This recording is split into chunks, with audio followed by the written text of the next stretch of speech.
Good morning, everybody. I'm just looking for Judy Clark. Is she? Oh, there you are. Okay.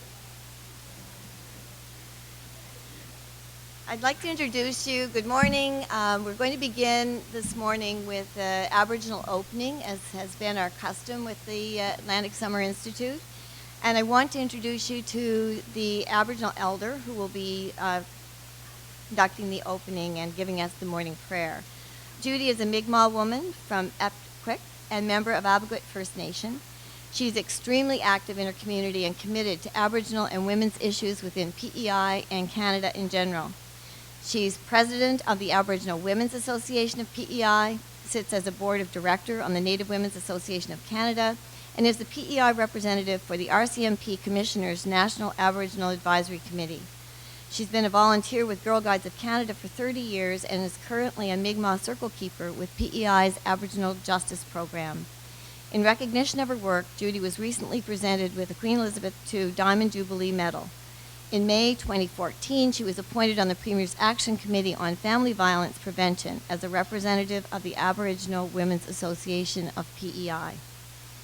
Her most important educational experiences, however, have come from her family and the Mi'kmaq elders of Mi'kma'ki, the traditional territory of the Mi'kmaq in Atlantic provinces. She's also been influenced by a variety of elder and Aboriginal traditions and teachings from across Turtle Island, which is Canada in brackets. She takes great pride in the knowledge and skills of the Mi'kmaq way of life and in being able to share that way of life so that others may have a better understanding of whom the Mi'kmaq of Epkwik, PEI, are. As the First Peoples for Prince Edward Island, it's Mi'kmaq territory, and in respect, we want to honor the presence of Judy Clark and invite her to give us the opening. Thank you, Judy.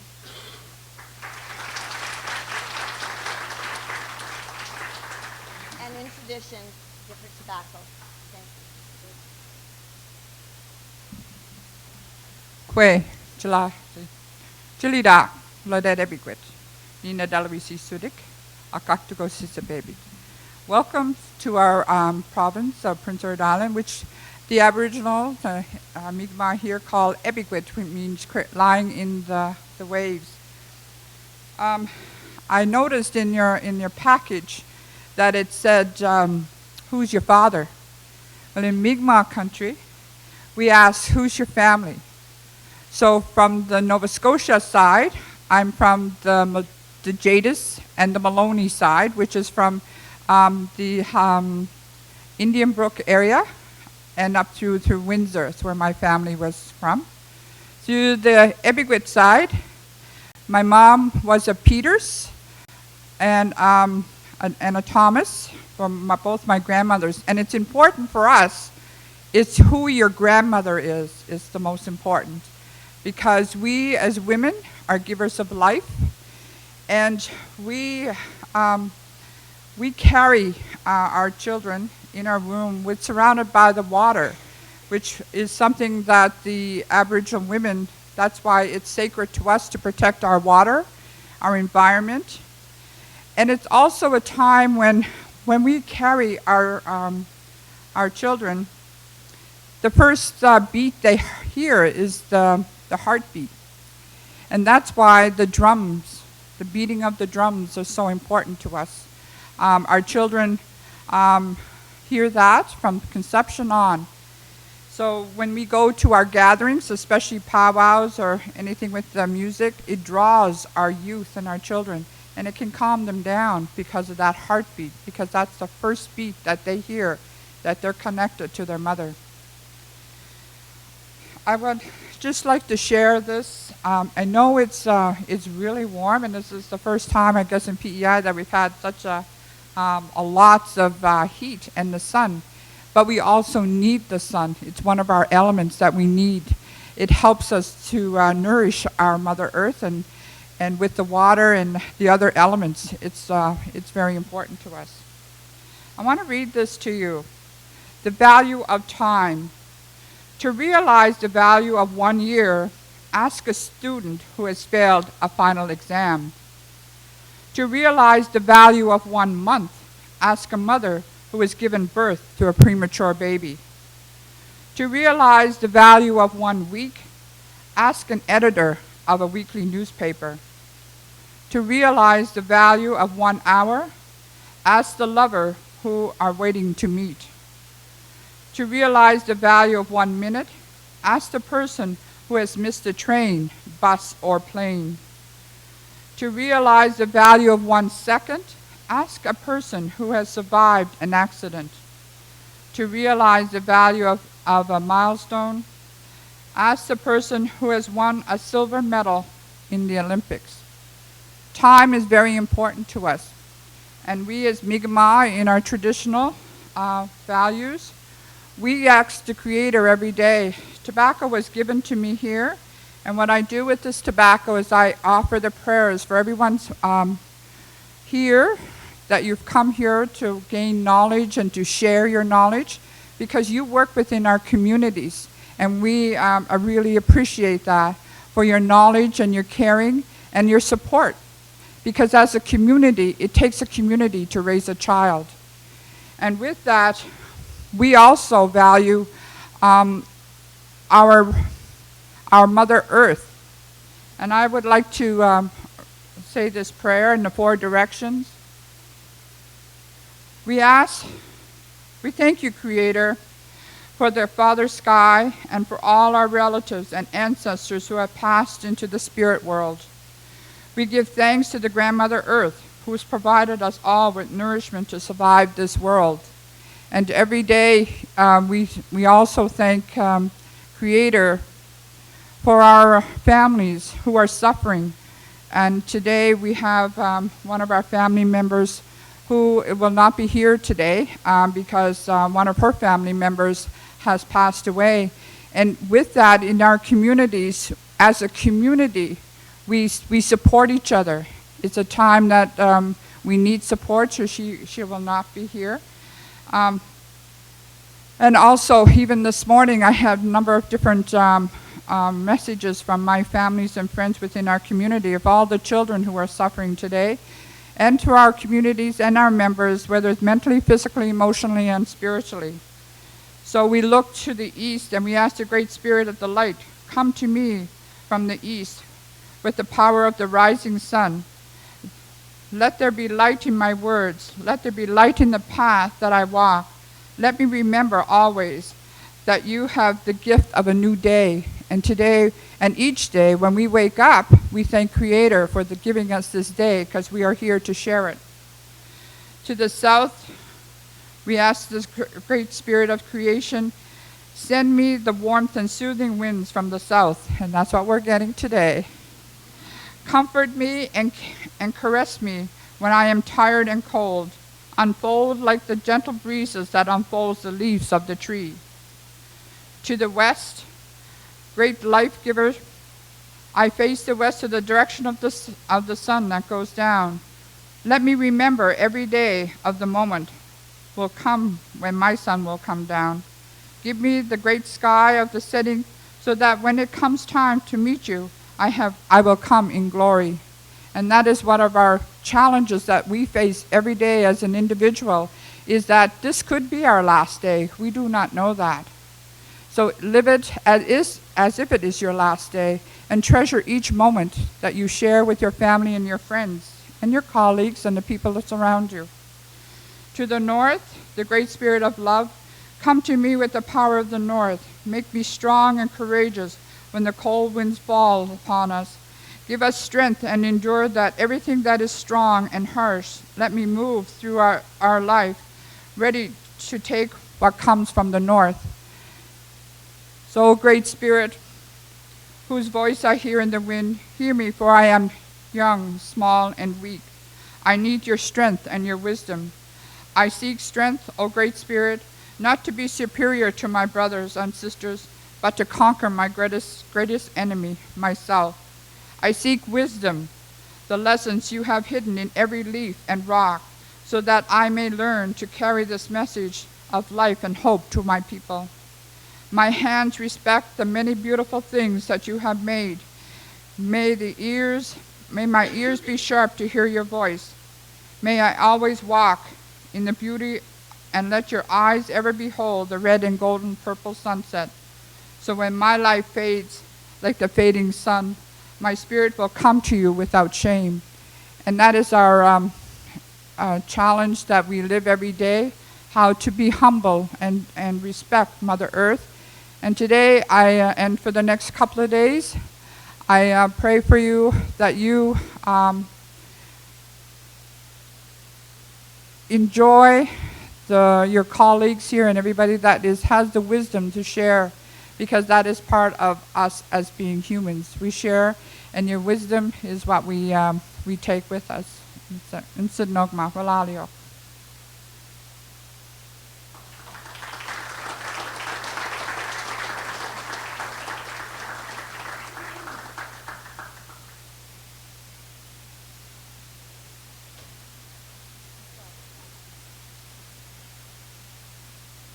So on that really reflective note, today is a good day. We start again. We're so glad to have everybody back. I was a little afraid with all the heat last night that you wouldn't want to enter the sauna again, but it's supposed to be a little bit cooler now, and we will try to move around. I think you'll find that over lunch, for example, you can go outside. There is a nice little garden that you can have your lunch in, and you can move around, and we won't be here all day. We will be using the room, but we'll be in and out. We have a few announcements that we'd like to make and some door prizes. So we'll bring into the fun part of being together and some practicalities. We, as the Summer Institute, we work very hard to recognize and make a home for all cultures and our 2 official languages. We're starting to find that when we ask people what's your first language, the list is growing. We can't accommodate everybody's first language, but we will work with the 2 official languages. This is Michelle Brideau. And she has been working very hard behind the scenes on the communications committee, and she's going to give me a hand here. She's from St. John, New Brunswick, and is going to give me a hand here with some of the French announcements. I was going to do German. So, Michelle, we'll share this mic. Sure. Just to let you know that headsets are available for simultaneous translation, and I believe they're available at the back of the room, so you can find one out. There will be a presentation this morning that's in French, and also, if you are Francophone, you're really encouraged to participate in the Q&A in your own language, if you're comfortable with that, and there will be simultaneous translation. Donc, nous avons des traducteurs ici sur place. Si vous voulez écouter la conférence en français ou en anglais, vous avez qu'à les demander ici à l'arrière. Quand vous avez des questions à poser, on vous encourage de le poser dans la langue de votre choix, donc soit en français ou en anglais. Et puis, on va faire tout notre possible pour vous répondre dans cette langue-là.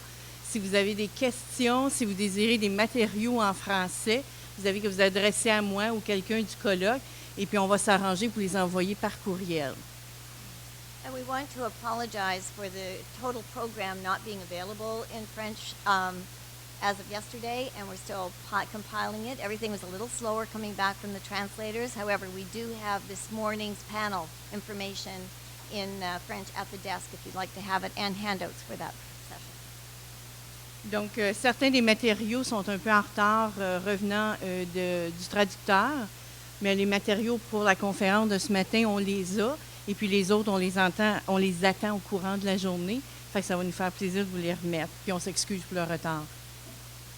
And usually when we do announcements and everyone has headsets, I would make an announcement in English and Michelle will make an announcement in French, but it will be a different announcement. We won't be repeating each other. So we're just really trying to get people's ears acclimatized that both languages are very at home here, and we'd like to see you use them. So I think that's pretty okay. One of the sad pieces of news that was referred to in the prayer, and I just want to be more specific about it, is Carol Hopkins, who is the speaker for tomorrow's panel and the leader of the workshop on Aboriginal mental health. We've had about 3 messages, 1 from her and 2 from colleagues. Sent regrets. Her niece died last night. She was just about to leave for the airport, and she got word that her niece died in hospital, and she just couldn't go. So she's feeling really badly about it, but I thought that we would all be thinking of her and make the adjustments to the program as best we can. So for those who signed up for her workshop, if you could check at the desk at break, we will try to accommodate you where we can and where the room size will allow. I was thinking. Maybe you can, Nadine's staff, a PEI author, is here today, and she will be giving one of her books away as a door prize, and she's going to be. Donc, l'auteur Nadine Staff est ici avec nous aujourd'hui. Si vous voulez acheter son livre à colorier, le faire signer, ça va lui faire plaisir. Puis on va en faire tirer ce matin comme prix de présence. Tomorrow at 7 a.m., Derek Bezo, one of our youth, stand up, Derek, who actually teaches yoga, is going to be offering us a yoga on the lawn for everybody. We don't need mats, we just need a towel, so he says. And it'll be at 7 o'clock tomorrow. Where do people meet you? Just out the door of the residence. So if you'd like to do some yoga to start your day. Si vous désirez vous plier comme un prédule demain matin à 7 heures et faire du yoga avec le charmant Derek, amenez une serviette, venez vous plier avec nous. Nous serons ridicules ensemble, mais ça va nous faire du bien. C'est juste ici au petit parc à côté. Vous allez juste à regarder où les gens touchent les serviettes, là, puis ça va être nous autres. 7 heures, demain matin. OK. We love her. I think she elaborated a little bit. No, you're something. Just a little bit. Okay. Another thing is the raffle tickets. Please take a look at the original art by our young artists and buy a ticket. They're $2 each and 3 for $5. These proceeds will help with youth programming in the future. And I think that Kendi would like to meet with you at 10 just for a few minutes around a raffle tickets. So if you see somebody coming toward you in a purple shirt and a ticket in their hand, don't run. They're doing a good job. Les délégués jeunesse, on veut vous rencontrer à midi, Candy, pour la distribution de billets. Fait que on vous remercierait d'être là. Pour être clair, le tirage, c'est pas pour un char. Je suis sûre qui s'attendaient à ça. Ça va être pour une belle œuvre d'art de la jeune là, qui a fait notre couvert. Okay. All right, I think just want to acknowledge our sponsors for today. We have a nutrition break this morning that's provided by Intact Insurance. You'll see signage around. Our panel this morning is supported by the Medavie Health Foundation. The Atlantic Community Showcase is supported by the RBC Foundation. And the break this afternoon, to everybody's delight, will be sponsored by Cow's Ice Cream.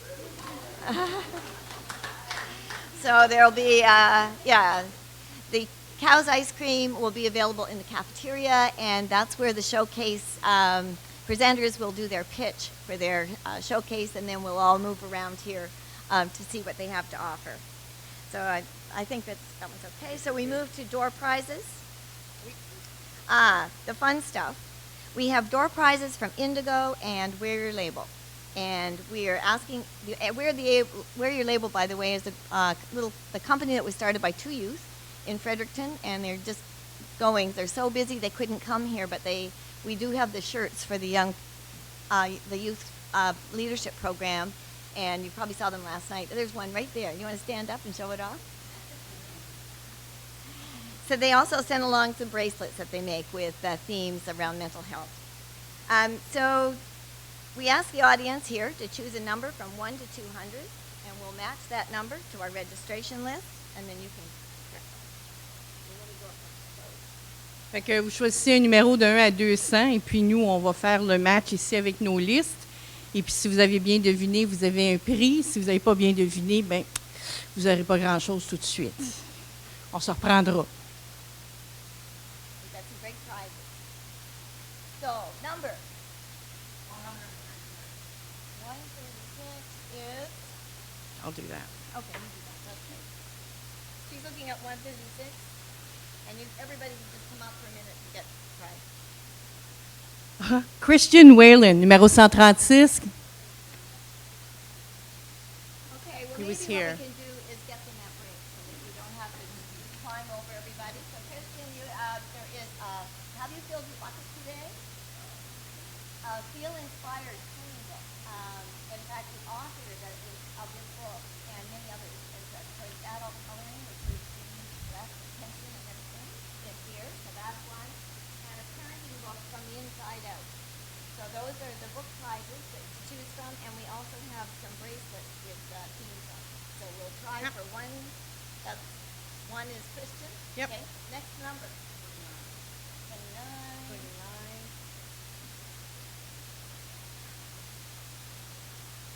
Sophie Jacques. Another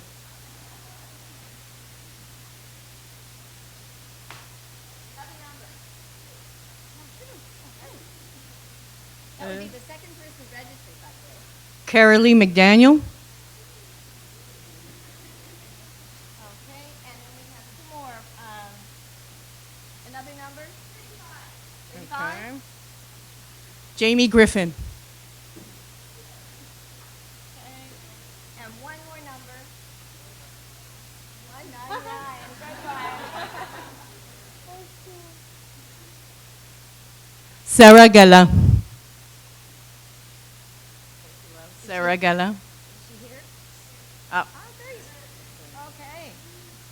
Okay, well, that's super. So I think that really draws our part of the job to an end. Oui. You happy with that? Oui, merci beaucoup. Bonne journée à tout le monde.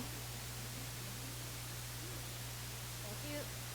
So I hope you have a good day. Enjoy your door prizes, and I'm going to invite Jean Hughes to come and introduce our keynote speaker.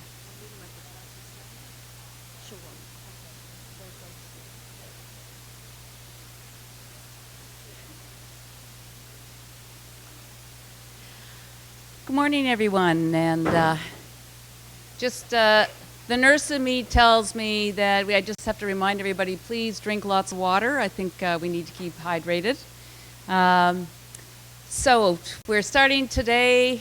We've had a wonderful start with a lovely prayer and some great prizes. And now we're ready to move on to introduce, and it gives me great pleasure to introduce Mark Greenberg, who holds the Bennett Endowed Chair in Prevention Research at Penn State's College of Health and Human Development. He was the founding director of the Prevention Research Center for the Promotion of Human Development and served as its director from 1998 until 2013. He is one of the authors of the PAS curriculum, a curriculum that some of us are very familiar with, and a number of people in today may be aware of it as well. The curriculum that's used, the PAS curriculum is used in thousands of schools in more than 20 countries, and it's a fascinating program. So we'll have a little bit more of a presentation around that program and its use in Canada later on today. Mark is the senior investigator on numerous national and international research projects, and just to name a few: Fast Track, Prosper, the Family Life Project, Ready, and of course PAS for Success. He's the author of more than 200 journal articles and book chapters, and I understand New York Times just picked him up last week, did a little article on him. So in fact, he's highly recruited all the time for interviews, not just in the States, but around the world.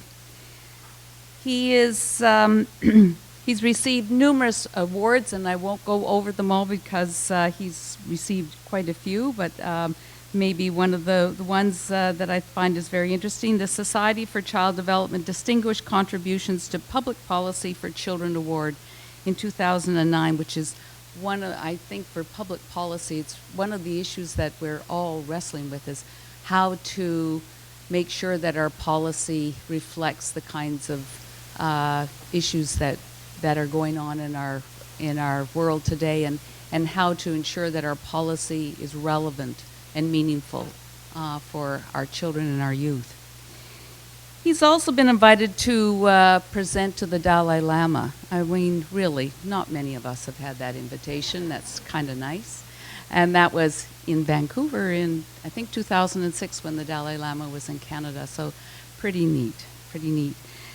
His research include many areas, but generally they're all focused on how to help nurture awareness and compassion in our society.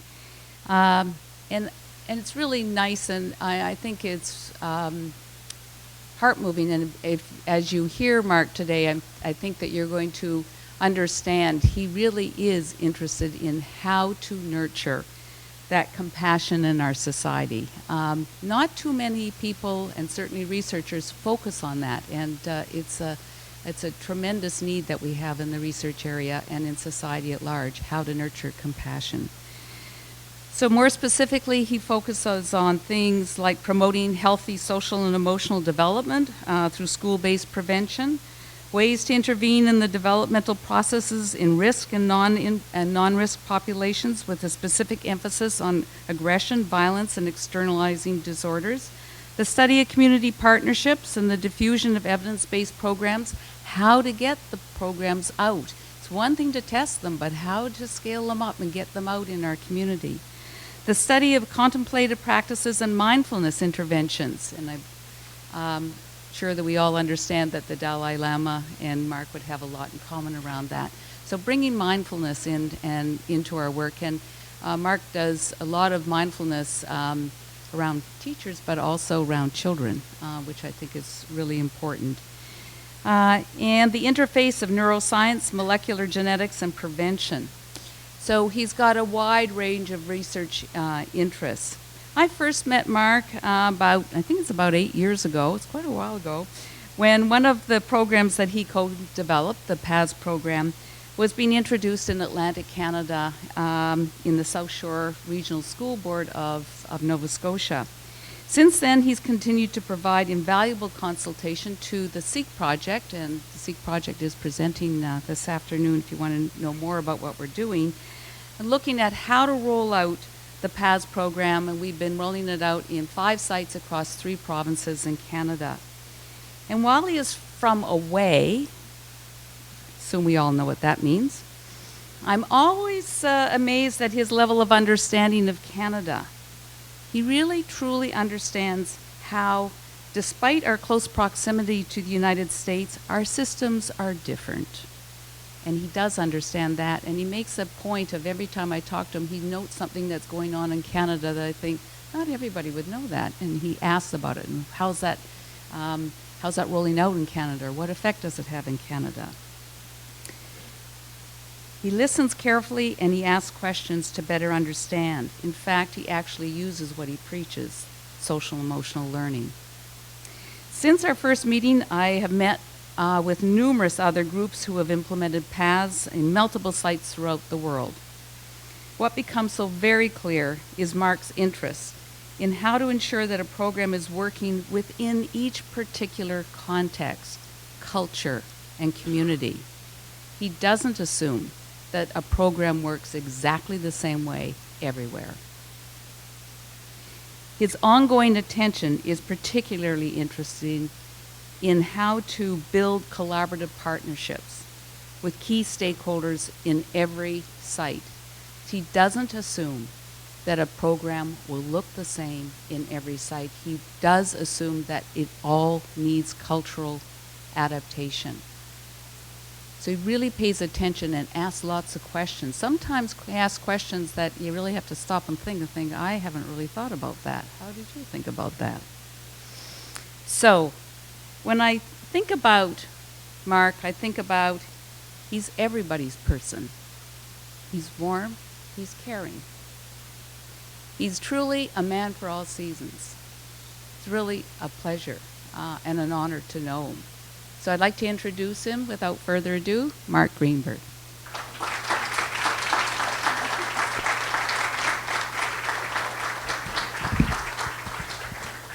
So good morning, everyone. Good morning. Good morning, class. Okay, so thanks, Jean. Thanks very much. And thank the Atlantic Institute. So these meetings are fun to come to, especially when they're in a place like PEI. But we have to really honor the fact that this is a space for us to learn together in and to really think deeply about what some of that means. And I want to thank Judy Clark for her prayer, and I want to honor my grandmother, Ida, that was born in the 1890s in a small town in Pennsylvania on a farm. Ian's talk last night was really inspiring to me. That was a deep talk. I really reflected a lot and learned a lot from it. And one of the most important things he said is that transformation is hard work. And it really is hard work, and that's what we're really about here. So I'm going to drill down to schools today and talk about promoting well-being and preventing mental health problems in schools. But this transformation work is really hard. I'll just tell you a little story. It's about a girl who goes to her mother, and she says to her mother, I don't want to go to school today. And the mother says, why? She says, well, it's too hard. And the mother says, well, you have to go to school. That's the way it is. And the daughter says, but it's not any fun. And the mother says, well, school's not supposed to be fun. You're there to learn. You have to go to school. And then she says, but no one eats lunch with me. And the mother says, come on, honey, you're the principal.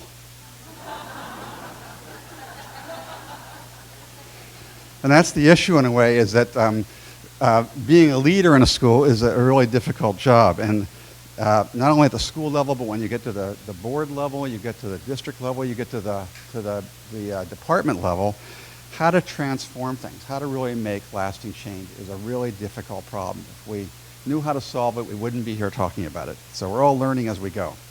So I just will disclose to you that I am an author of the PATHS curriculum, and I have a royalty agreement. I receive royalties from the publisher, and my university reviews that on a regular basis. So let's start with the end in mind. I want you to turn to your partner next to you. You can introduce yourself if you don't know each other. And just ask yourself what knowledge, skills, and attitudes we want students to possess by the time they graduate from high school. Okay? Just take a minute and say hi and mention one or two of these.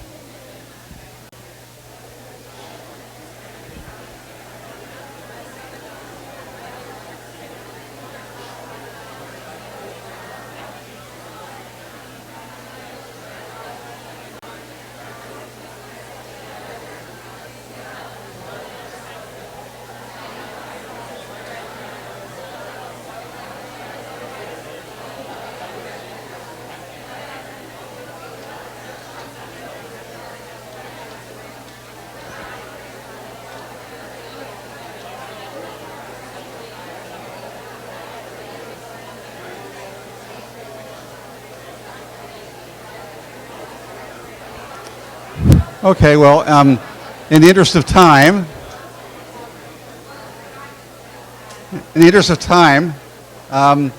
let's just hear a couple of them. Belt out a couple for me. What's a couple knowledge, attitudes, or skills that we want people to possess when they graduate from high school?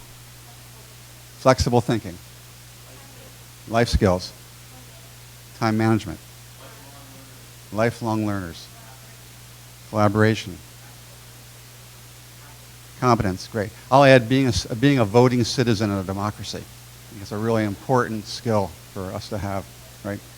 Especially given elections coming up here soon.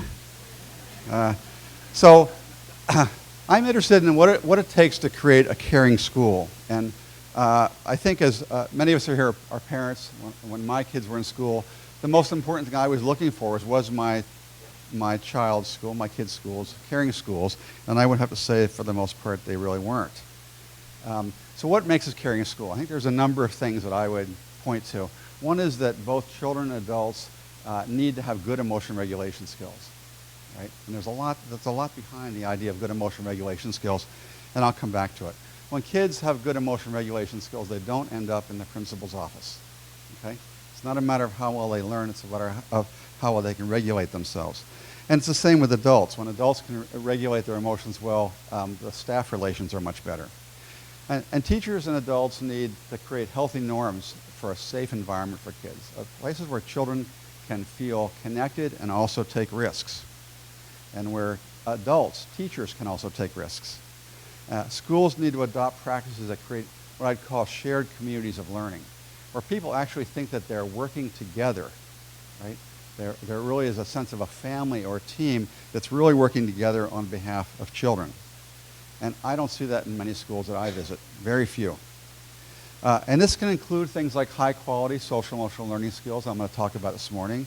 It could also, think about high schools, service learning and community connections are really important to this process. Okay, so depending on the developmental level, what the scope and sequence of these might include is different. And lastly, it requires principal and administrative leadership. I've never been to a school that I would call a great school that doesn't have a leader that really leads in this positive way. Okay? So leadership is, and the behavior of the principal is incredibly important. And she should want to go to school in the morning, right? Okay. So I'm one of the founders of CASEL, the Collaborative for Academic, Social, Emotional Learning. It's a nonprofit in Chicago, founded about 20 years ago. Just a group of us that got together and said we have to define a field here of promoting well-being in schools. And we advanced the science of social emotional learning. CASEL has consumer report type reviews of all social emotional learning programs, at least in the United States and Canada, on its website at all grade levels. We expand effective practice by working with large school districts around the United States and in other countries, and we work to improve federal and state policies. So if you're really interested in social emotional learning, my talk is just an introduction, and I would suggest that you go to casel.org. So first I'll do a little poll with you, okay? And hands up if you don't mind. Are people with better social emotional skills more likely to succeed in school and in life? How many say yes? Okay, any no's? Okay. Can social emotional skills be taught? Okay. We all learned them, didn't we? Hopefully. And will children be better prepared for college, careers, and life if we teach them social, emotional, and academic skills? Okay. Then how can we ensure that educators, human service providers, and families teach social emotional skills effectively? Right? You have to think about all those. I think about educators, human service providers, and I mean, in addition, by that I mean community groups, Boy Scouts, Girl Scouts, all kinds of groups, church groups, etc., as well as families being critically important. So if that's the case, what do we do about this? Well, CASEL began this work a long time ago, starting with a book that went out to a couple 100,000 educators. It's sort of like what we call SEL 101, the Promoting Social Emotional Learning Guidelines for Educators. More recently, just about 2 months ago, the Handbook of Social Emotional Learning was published. And so those of you that are interested in the depth parts of this, these are two I would suggest you take a look at. So CASEL defines social emotional learning as having 5 components. Okay? 5 components. How do we define this? What is it? And the first 2 are the ones in red. Those are intrapersonal skills, skills that you think about inside ourselves. One is having self-awareness, being aware of our emotions, being aware of our strengths and weaknesses.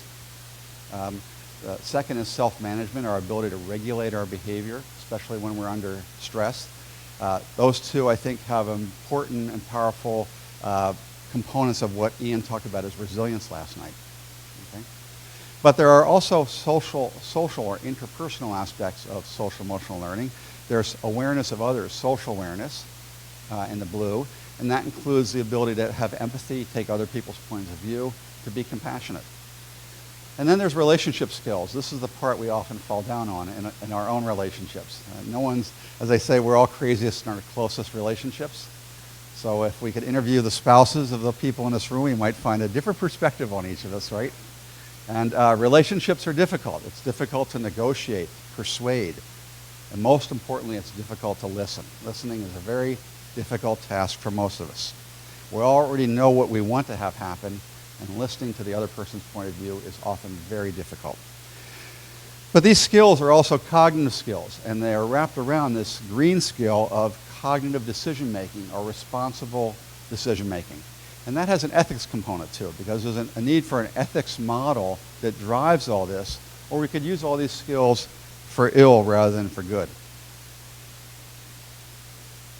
So this is sort of the way we define social emotional learning. And we can think about a scope and sequence from really infancy or toddlerhood all the way through adulthood of the kind of skills that we would teach in what order in each of these domains. And in fact, CASEL and a number of other places have done this. British Columbia has done this under its domain of what's called social responsibility. So the framework we have is that we want to enhance children's academic and developmental performance, and that means we need coordinated school and family and community programming, teaching these kinds of skills, and there's pretty good evidence now, 217 randomized trials, that it leads to academic success, healthier behavior, better social relationships, and more engagement. Okay? And I'll talk a little bit about some of that today. But we can think about those skills that are in the middle there as part of a much larger picture here, and that these skills are not just something we want to teach, but we want to make We want to create these caring and nurturing schools. And that means while we want to have instruction with evidence-based programs, that's not the goal. The instruction through evidence-based programs is a vehicle, but the vehicle is really for building school-wide practices and policies that nurture children's development and that nurture teachers' development, right? That make schools healthy places. And that really requires not just things we do in the school, but family and community partnerships. And we could put another circle around that talking about school board members, and another circle around that talking about departments and the integration of departments in provinces and states, right?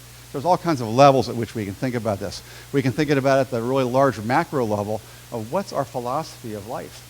What is it that we think children should have? What should parents have? Right? And we can see that in the different patterns of leave, for example, in Northern Europe versus the United States. What we value, our ideology.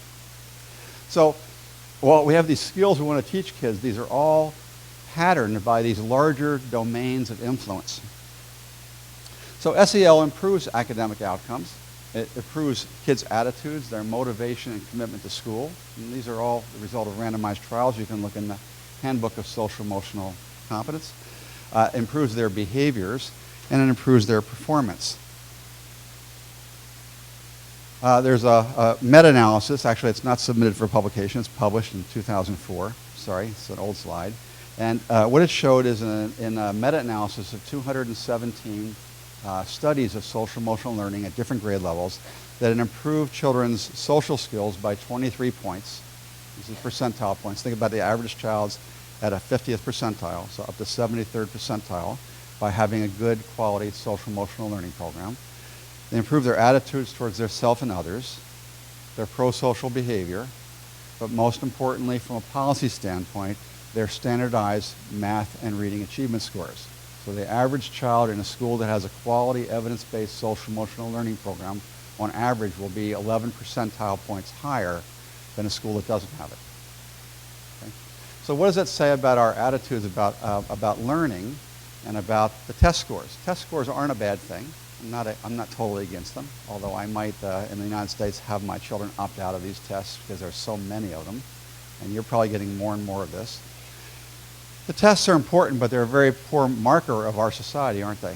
What are the skills that we talked about earlier? Lifelong learning, competence, managing stress, being a participating citizen in a democracy.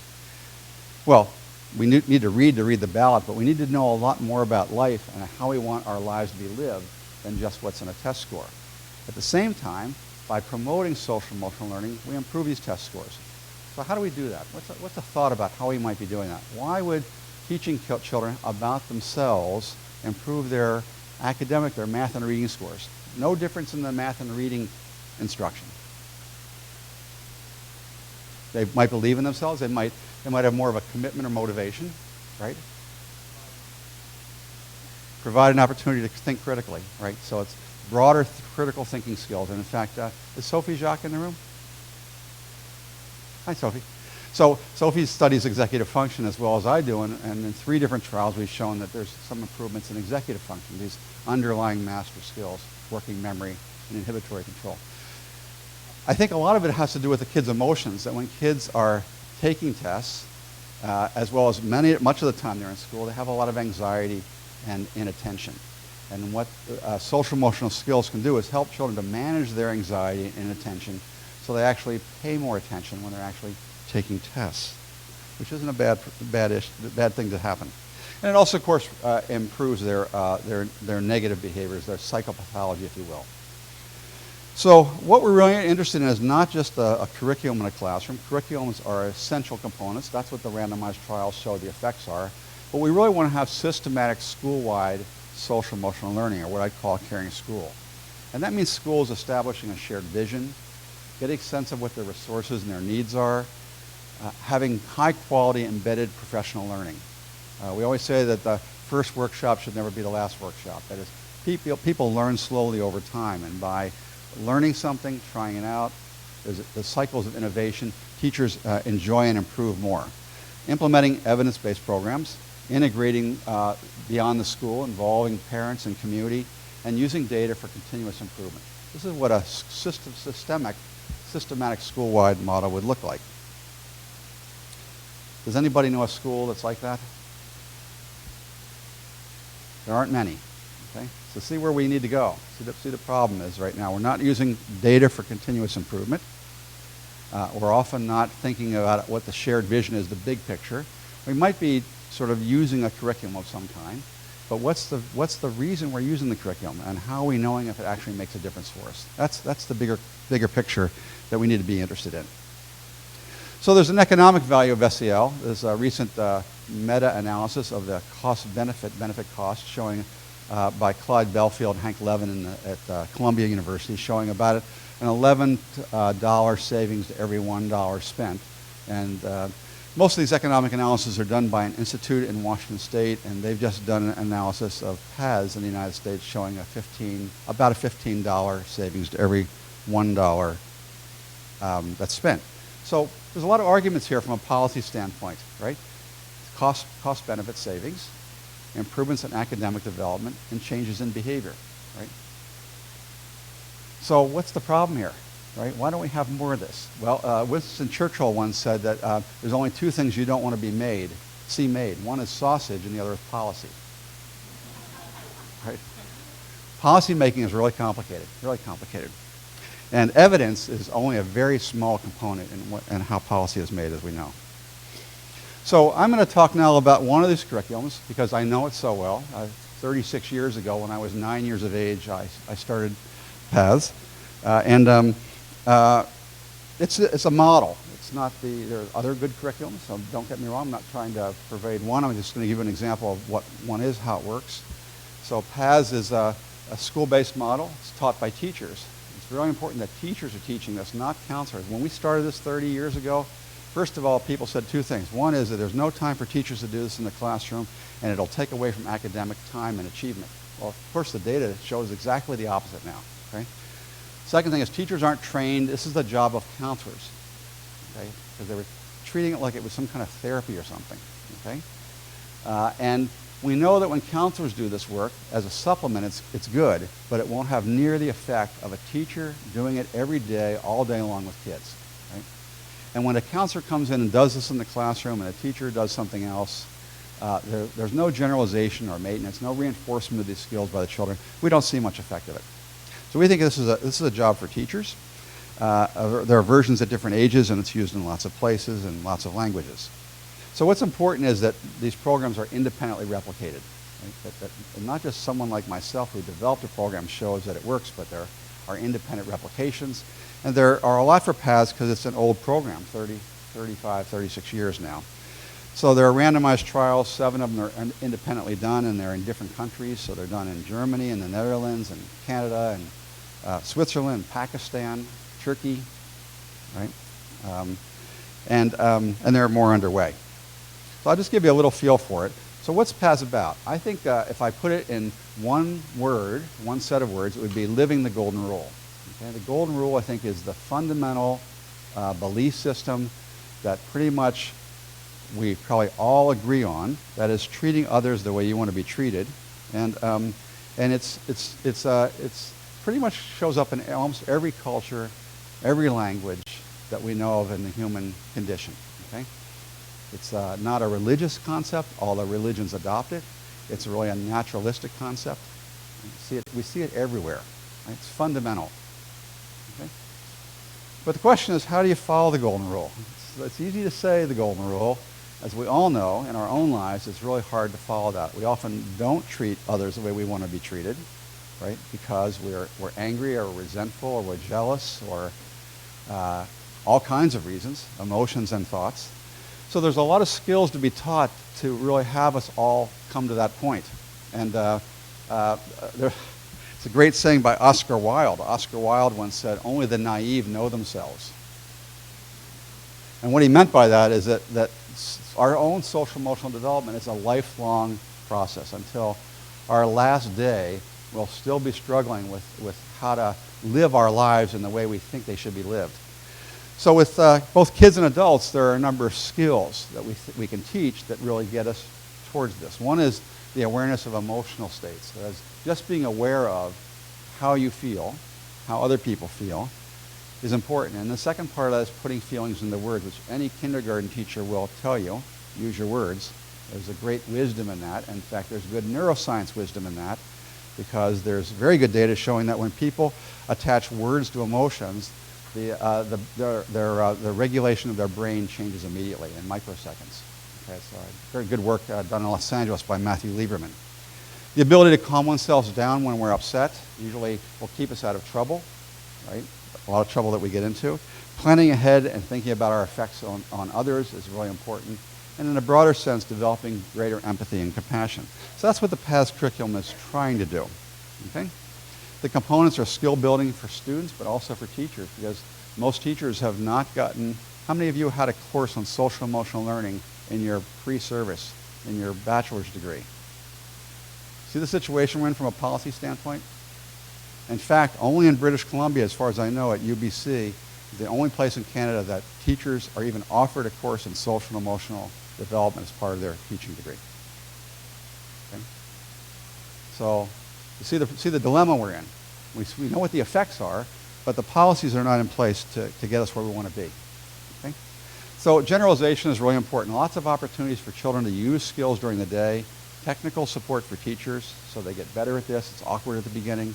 Integrating it into academic subjects and involving parents. Those are the sort of what we think are the important components.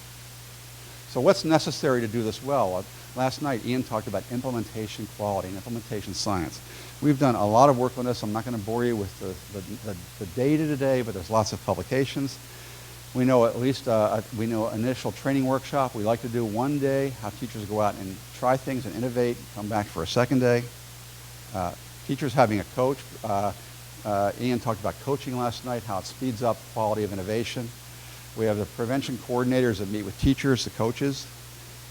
They receive technical assistance from the PATHS training organization, and teachers use PATHS about 2 days a week, sometimes 3 days a week, for 20 to 30 minutes. That's the dosage that we think is necessary to create change. Just like if you don't take your antibiotics every day for the 7 days, it's not going to have effect. We know that. It's been tested.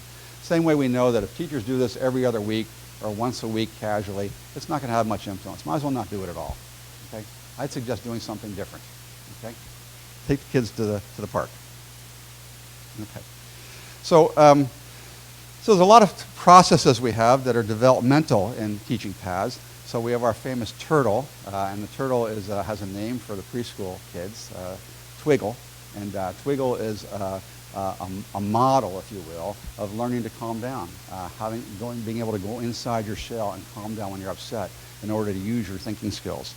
So we're always working with kids on what we call inhibitory control, or the ability to calm down, to recognize that they're not together. They're either emotionally upset, they're inattentive, something's going on, and they need to take a deep breath or two and calm down so they can focus. In fact, before all this mindfulness work began, I was invited to meet with His Holiness in Dharamsala in 2000. And I had the Dalai Lama do turtle. So I had him stand up, take long, deep breaths, put your hands like this. You can't be hurting anybody when your hands are like this. PATHS began with deaf kids in 1980, only in sign language. And then we would sign turtle. So the idea is to have a motor behavior that keeps you out of trouble and helps to regulate you as you begin to verbally regulate your behavior.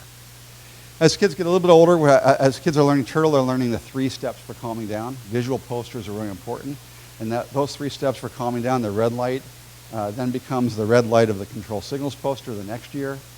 And the control signals poster is sort of a moniker that's in schools, on playgrounds, etc.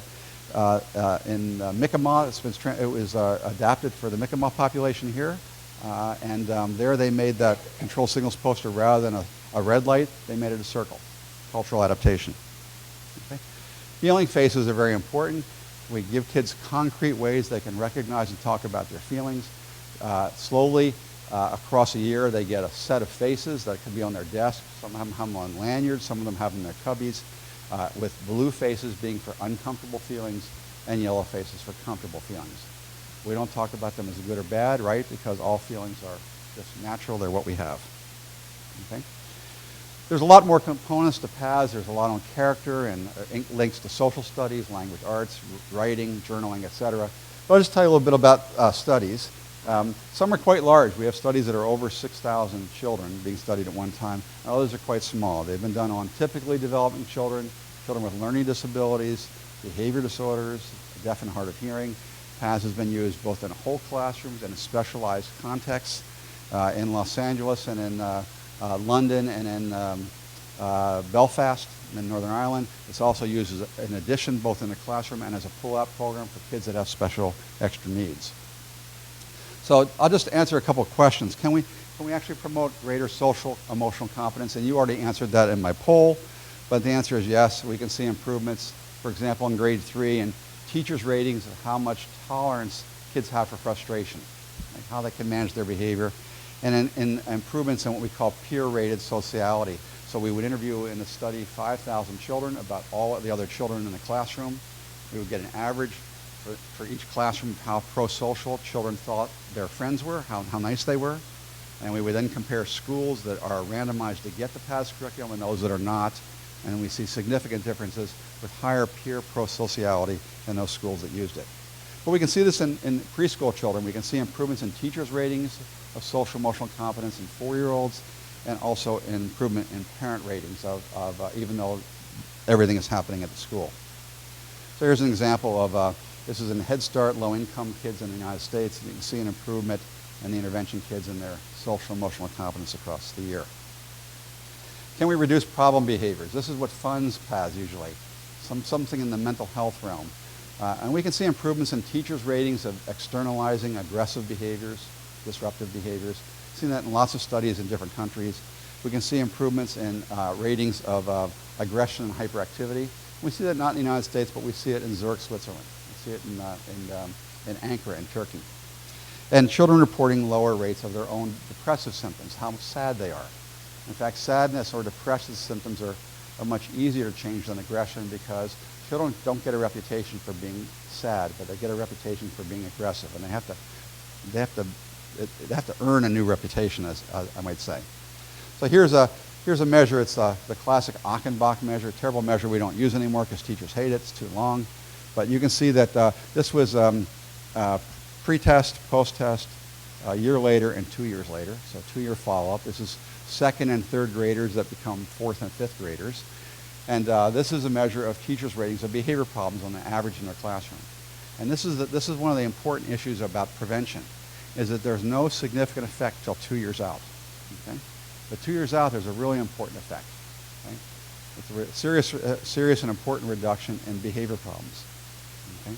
So if we'd only looked at post-test at the end of the first year, we probably wouldn't have seen an effect. And why is that the case? Because when you want to prevent something, the control group, the rest of the population, has to begin to have the disorder. So, for example, if we divided Canada in half, where would that be? It'd probably be in Ontario? No, it'd probably be in Saskatchewan or somewhere, way over. I don't know, there's a lot over on this side. But if we did, and we divided it in half, and we gave half the population in the West the polio vaccine, and we didn't give it to anybody in the East, and we waited 3 months, and we looked at its effect, we'd find that the vaccine had no effect. Why? Because not enough people developed polio in 3 months. Okay? It's the same thing here. Kids mature in their behavior slowly over time, and we have to wait long enough to see the preventive effect. The preventive effect sometimes is quick, sometimes it's much slower. This is an example of children's own ratings. This is a study that has many kids. It's 6,715 kids in 56 elementary schools in 4 American cities and rural areas. And this is kids' ratings of how many kids in their classroom are mean. That's how we talk about it. How many kids in your classroom are mean? We show pictures. The kids pick the pictures. Okay? We average it up by the classroom in a school. We compare intervention and randomized comparison schools. This is data on children's depression, or reports of symptoms of sadness, really. And what you see is that there's an effect by post-test, but it's not that big, and it grows steadily over time. Okay? Can we improve classroom climate? Right? Can we make classrooms nicer places? Remember I talked about creating caring schools. And there's lots of data on this. This is just, again, the same study, 378 classrooms.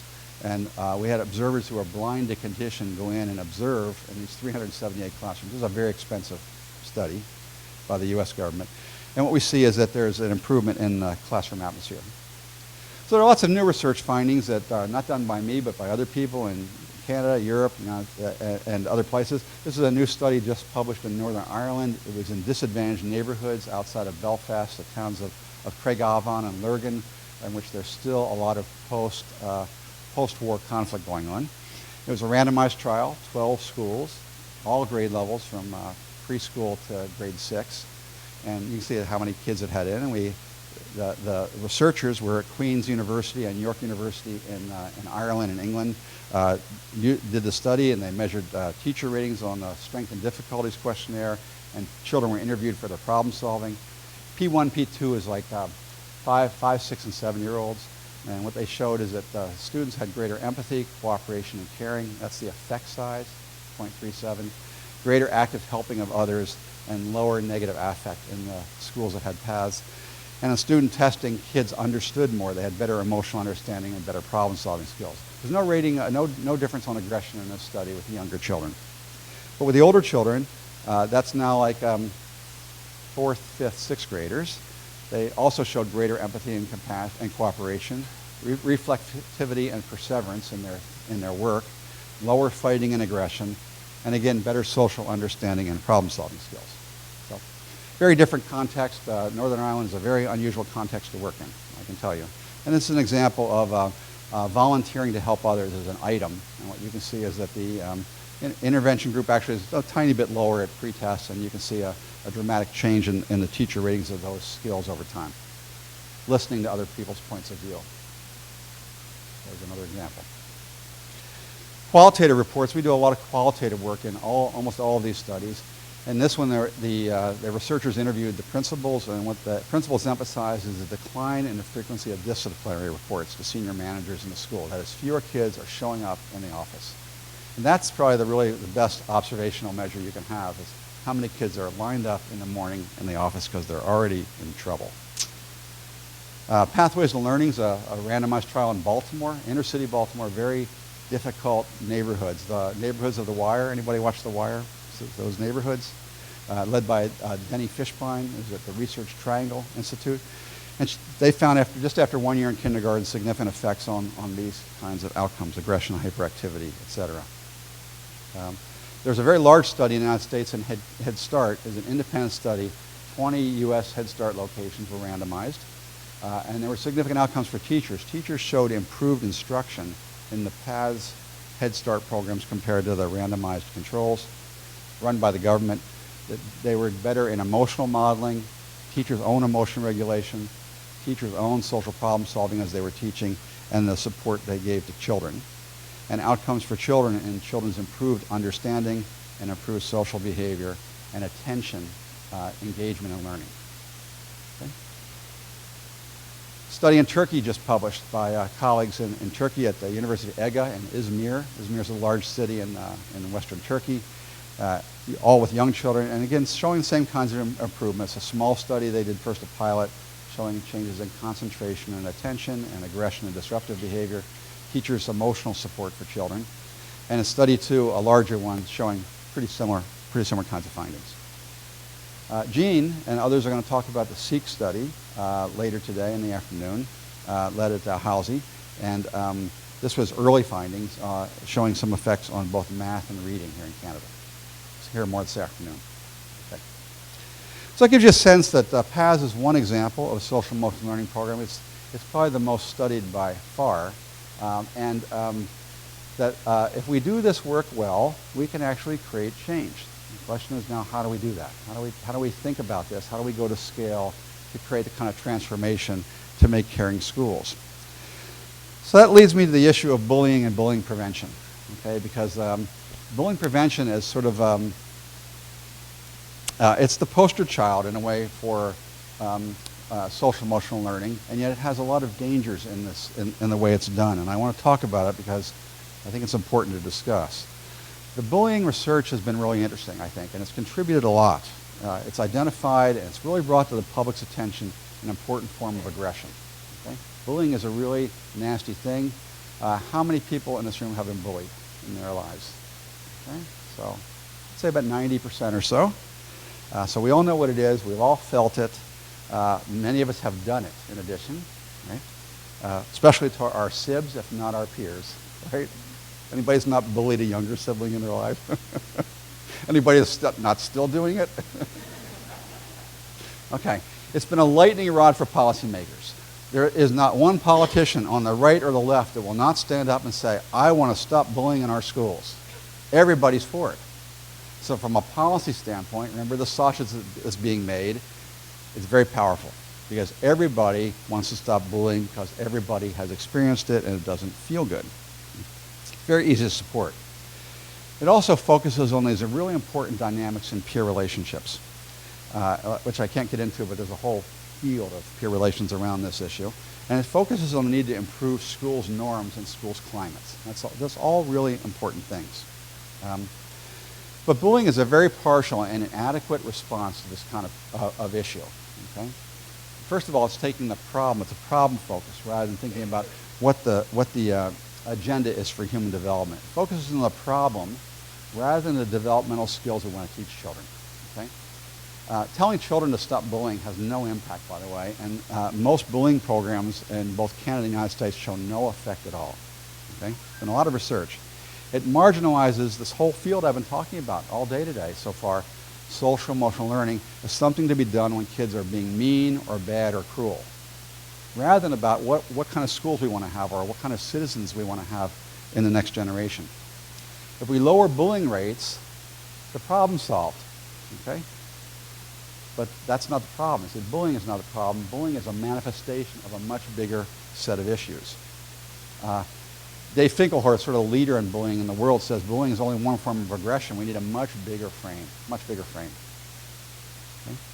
And it focuses on context and to some extent relationships, but not on the kind of skills I've been talking about today. In fact, PATHS has been shown, as other social emotional learning programs have been shown, to increase bullying at higher rates than bullying programs. Why? Because they're dealing with the fundamental skills that underlie this issue. Okay? And the results of the bullying programs themselves in most countries, other than Finland, Sweden, and Norway, where they began, are quite disappointing in most cases. Why? It's because it's not the bullying that's the problem. It's emotion regulation. Emotion regulation is the gold here. Okay? I published a paper a couple weeks ago with, it got a lot of press in the New York Times and lots of other places around the world, in which we looked at teachers' ratings in kindergarten of children's social and emotional competence. 8 items. We asked 8 items, and we followed the children for 20 years. And we saw them again. We saw them regularly throughout that time, but we looked at their outcomes at age 25. Okay, so what are the kinds of things that would affect things like how often adults are arrested, or if they have a good job? Right? Social class, right? It's a really important one. Poverty. So we controlled for that. What about if their parents were teenagers? Well, it might have an effect. How about the quality of the neighborhood they grew up in? Probably important, right? So we controlled for that. How about their academic and IQ when they were young? That might affect those outcomes, so we controlled for that. We controlled for all the things we thought could affect what we call adult labor market outcomes. Getting a job, not living in public housing, having stable employment, not being arrested, going to college, graduating from high school.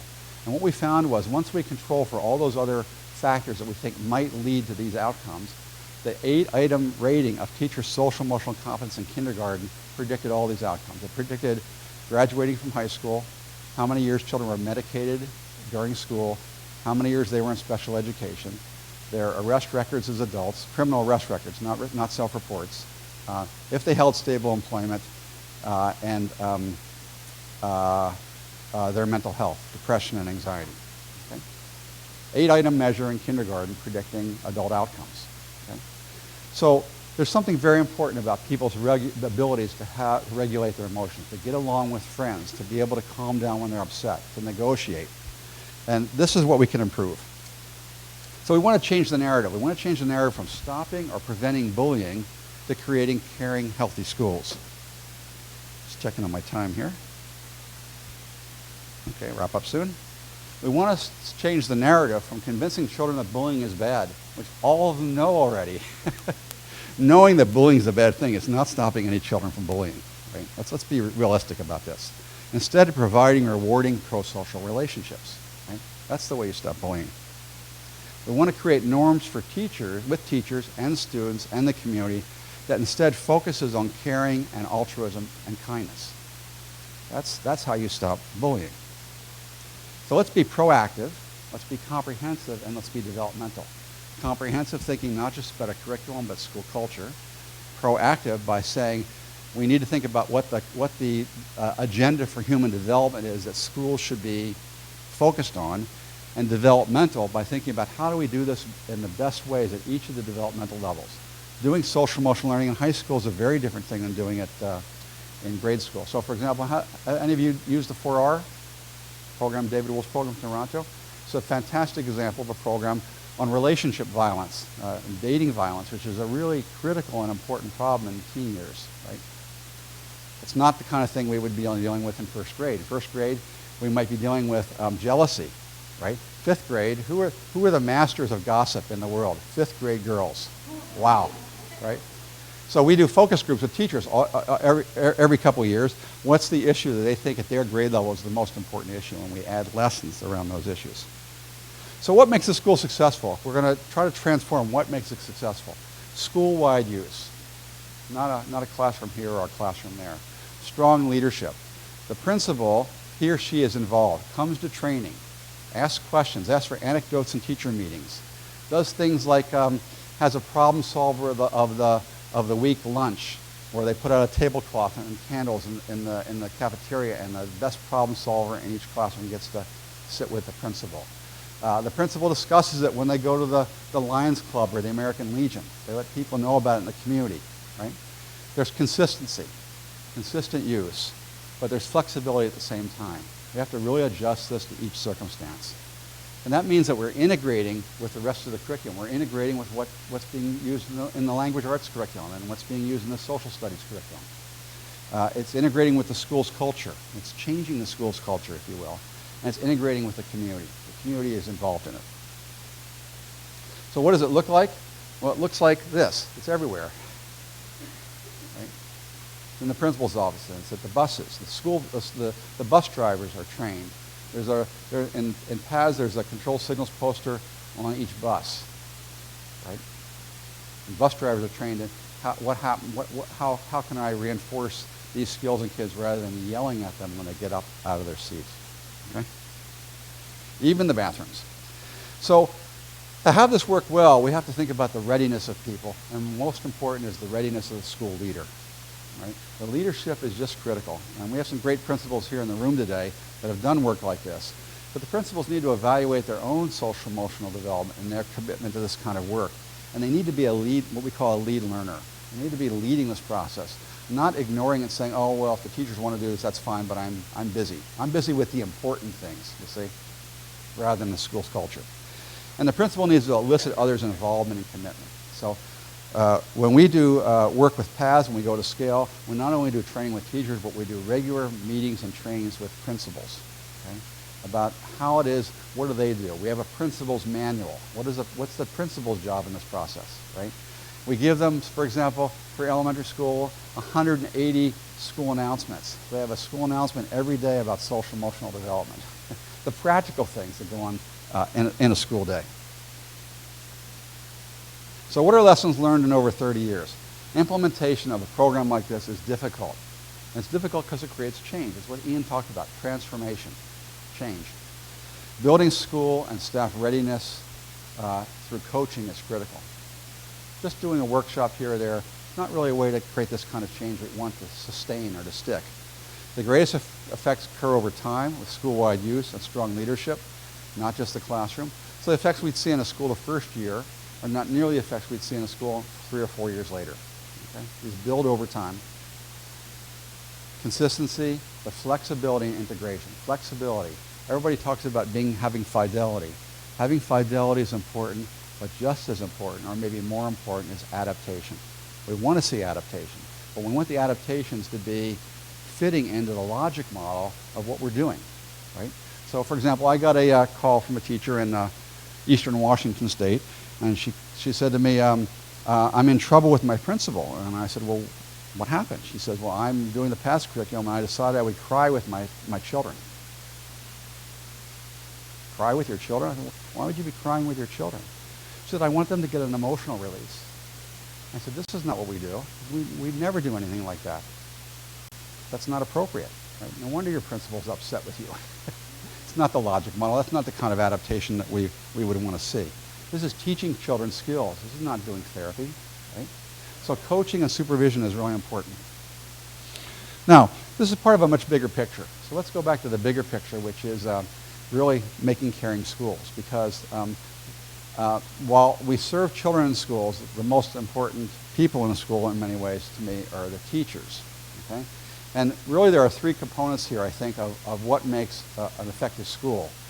Social emotional skill development is what I've talked about this morning. Having effective evidence-based programs that are implemented with flexibility and consistency. But we also have to have effective conditions for learning. We need teachers that know how to do instruction, and we need order and not chaos in a building, right? Classroom management, school-wide management, right? PBS is an example of that. Not a bad example, but by itself alone is probably not sufficient. But the last thing we need to be thinking about, and it's unfortunately the last thing I thought about, was teachers' own well-being and their own awareness. And this is really a critical issue. It's the next generation of this work. Okay? We're now in the generation of trying to go to scale with social emotional learning. But just around the corner and not far away is teachers' own well-being and awareness. Okay? Because when teachers have more well-being and awareness, first of all, we see much greater rates of attention. We have an enormous human capital problem of teachers leaving the profession. But also, it improves their instruction. What we want to see is integrated models in the future like this, that integrate teacher well-being, children's well-being, and good school management into a whole that creates a caring and connected school. And for the last 10 years, partly inspired by my meetings with His Holiness, so I'm on a sofa in Dharamsala with neuroscientist Richie Davidson and Paul Ekman, sort of the father of emotion research in the world. And His Holiness turns to us and looks at us, and after the third day of our meeting with him, and he says, if we know so much from the West about emotions and relationships, and we know so much from the East about the nature of the mind and calming down and learning more about the mind, why aren't there curriculum for normal adults to make them healthier and more compassionate? It's a really interesting question. So we went back that night and we realized that wasn't a question, it was sort of a mission statement. And we began to work, which that was about 15 years ago, developing models for developing stress management programs based on mindfulness for teachers, for police, for nurses, etc. And we've now done a series of randomized trials in Pennsylvania and in the Bronx in New York City, very tough neighborhoods in New York with very high teacher quit rates, in which we've shown that when we randomize teachers, all teachers want to be in the program. They're randomized, half of them get it, half of them have to wait a year. We see significant improvements in their instruction, their direct instruction to children as observed, but also in their well-being, lower rates of depression, and more enjoyment of teaching. And that's what we want. We want teachers to enjoy teaching. We want them to love the profession they chose and to be connected in a way that they're in an environment that's supportive, caring, and empathic. And when we have that, we have a school that runs well, and we have children that learn more effectively. So that's our goal, and thank you very much.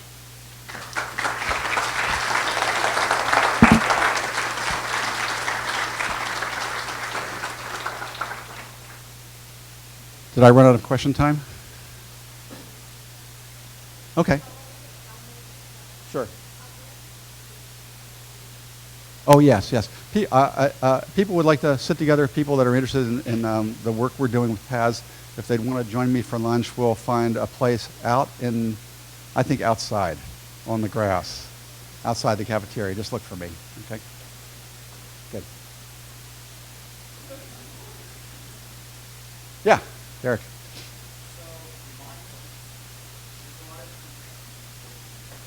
Right.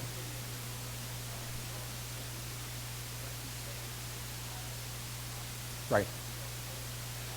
Well, we have two programs. One's called CARE. It's a set of teacher workshops. Think about it as retreats that are a day and a half long, and you do like a Friday night, Saturday, about a month later, Friday night, Saturday, and then one more day of booster. And during those days, we introduce teachers to to three kinds of things. One is thinking about their own emotional awareness. So we ask them to really understand what, especially in the classroom, what triggers their feelings of, for example, anger or anxiety, right? And try to understand for themselves how that arises and what effect it has. Second thing we do is we teach them different mindfulness techniques, from very simple ones like a 1-minute breathing exercise of stopping and calming down and focusing on the breath. We do sitting meditations with them, but relatively short. We do walking meditations. And we do what we call caring practices, which in the mindfulness tradition is often called loving kindness meditations. Okay? But we also teach them how to access their memory after they've had a rough time. So, for example, we have them practice, for example, how to use the memory of joy on a bad day to recover after they've left school. So they don't carry home to their family a lot of the burden. How many of you carry home to your kids stuff that went on at work, right? Teachers especially have that difficulty. So we're teaching them a whole variety of techniques. Some of them are around emotional awareness, some of them are around the use of positive emotions, and a fair amount around mindfulness. And in fact, we give them MP3 so they can practice at home. But the idea is not to become a meditator. We're not interested in teaching people to meditate. We're teaching people to become aware of themselves and to be intentional. So one of the most important things in mindfulness is setting an intention. Being intentional about whatever you're doing, as being aware and awake and in the moment. Okay? So for example, we would suggest to teachers that one of the things that they might do every day, and you can all do this, you don't have to go to a workshop to do this, is in the morning when you're brushing your teeth or you're taking a shower, or what I call windshield work, when you drive to the school and you turn your key off, you can do it there or do it in the shower. Just take a moment and think, how do I want my day to be? What is it that I want today? Why am I doing this? And what do I want as the outcomes? Am I really ready for kids today? The second kind of project we've been doing is called mindful yoga. It's called the Calm Study, in which we've been offering in building, so it's place-based, 18 minutes of mindful yoga 4 mornings a week. So we've randomized schools, middle schools, that all want this. Some of the schools get it and some don't. And we follow the teachers over time, their health and well-being. We found reductions in their blood pressure, changes in their awakening morning cortisol response, and changes in their reports of both physical symptoms and teaching enjoyment. So there's really simple things that we can do to empower teachers to enjoy their day. And when they enjoy their day and they're ready, learning happens. Right? Thanks. Yeah.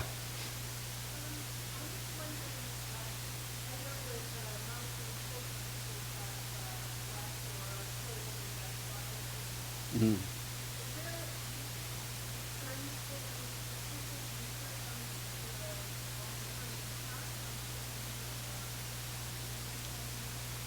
Nothing specific like that, but it can only help. But we can't expect really good outcomes for kids if they're still living in those conditions. You know that. Yeah.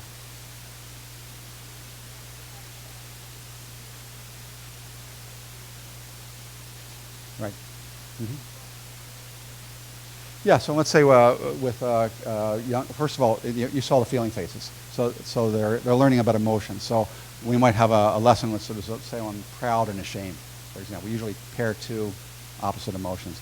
We talk about what we'd first ask kids does anybody know what proud means, right? And we'd show them pictures of kids feeling proud. We'll tell them stories about people that were proud or were ashamed. We'll have them do journal writing about this, so that kind of thing. Let's say we're interested in an issue that's a character issue. Let's say it's persevering in the face of obstacles. Right? We might tell a story of Aung San Suu Kyi, for example, in Myanmar, who was under house arrest for almost 20 years because she wanted to promote democracy. We'd tell her biography, and we'd have kids do research on other people that have also done things to restore democracy, and we'd have the kids write about it. Okay? And then we'd talk about how in their life did they do something that's really hard that they keep trying at in order to get better at it. We might have them set a short-term goal. So all different kinds of things depending upon the age of the children and the skills that are in the scope and sequence. Right. That's right. Exactly, and that's why we want to integrate with the rest of the curriculum. That's why the first year of school tries PATHS. It's still awkward. It takes a couple years for them to think, well, now how does this integrate with what we're doing? How does it integrate with our language arts? So, for example, we teach about little turtles with little kids. Some teachers then change their science, their STEM, and they do biology, but they started by doing it by focusing on turtles. And they start with turtles, and then they go out into the ecology and food sources and restoration of environments, etc. So they build their whole science model around the fact that the turtle is the center of PATHS, for example. So there's lots of different ways. Everybody does it different ways. We have thousands of examples, and we hold a conference every year somewhere in the world. Next year in Chicago, this year in Lisbon. Jean was there with me, where teachers and researchers, practitioners come and talk about all the adaptations they make and why they make them, and everybody learns from each other. So think about it as a living curriculum model. And that's how all these should be. They shouldn't be, do it this way, right? That's not going to work for any of us. Okay. Outside and catch a little fresh air. So thank you very much.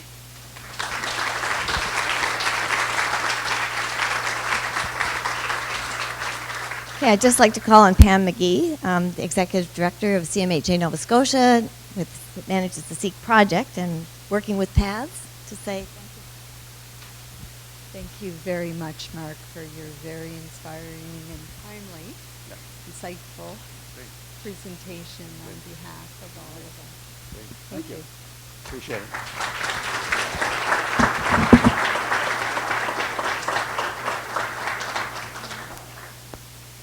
We have a couple of things that are big concern to people. I'm thinking if you're in the other theater, this may apply to you too. Someone's car keys.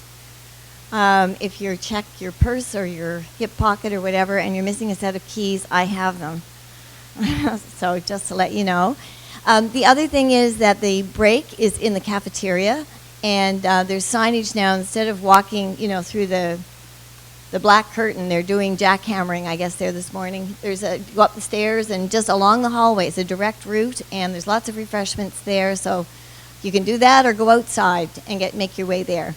But we're back here at 10:30 for the panel, and it's really bringing it back to Atlantic Canada to look at the landscape in Atlantic Canada.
Okay, can we just see anybody standing around trying to look cool, so to speak?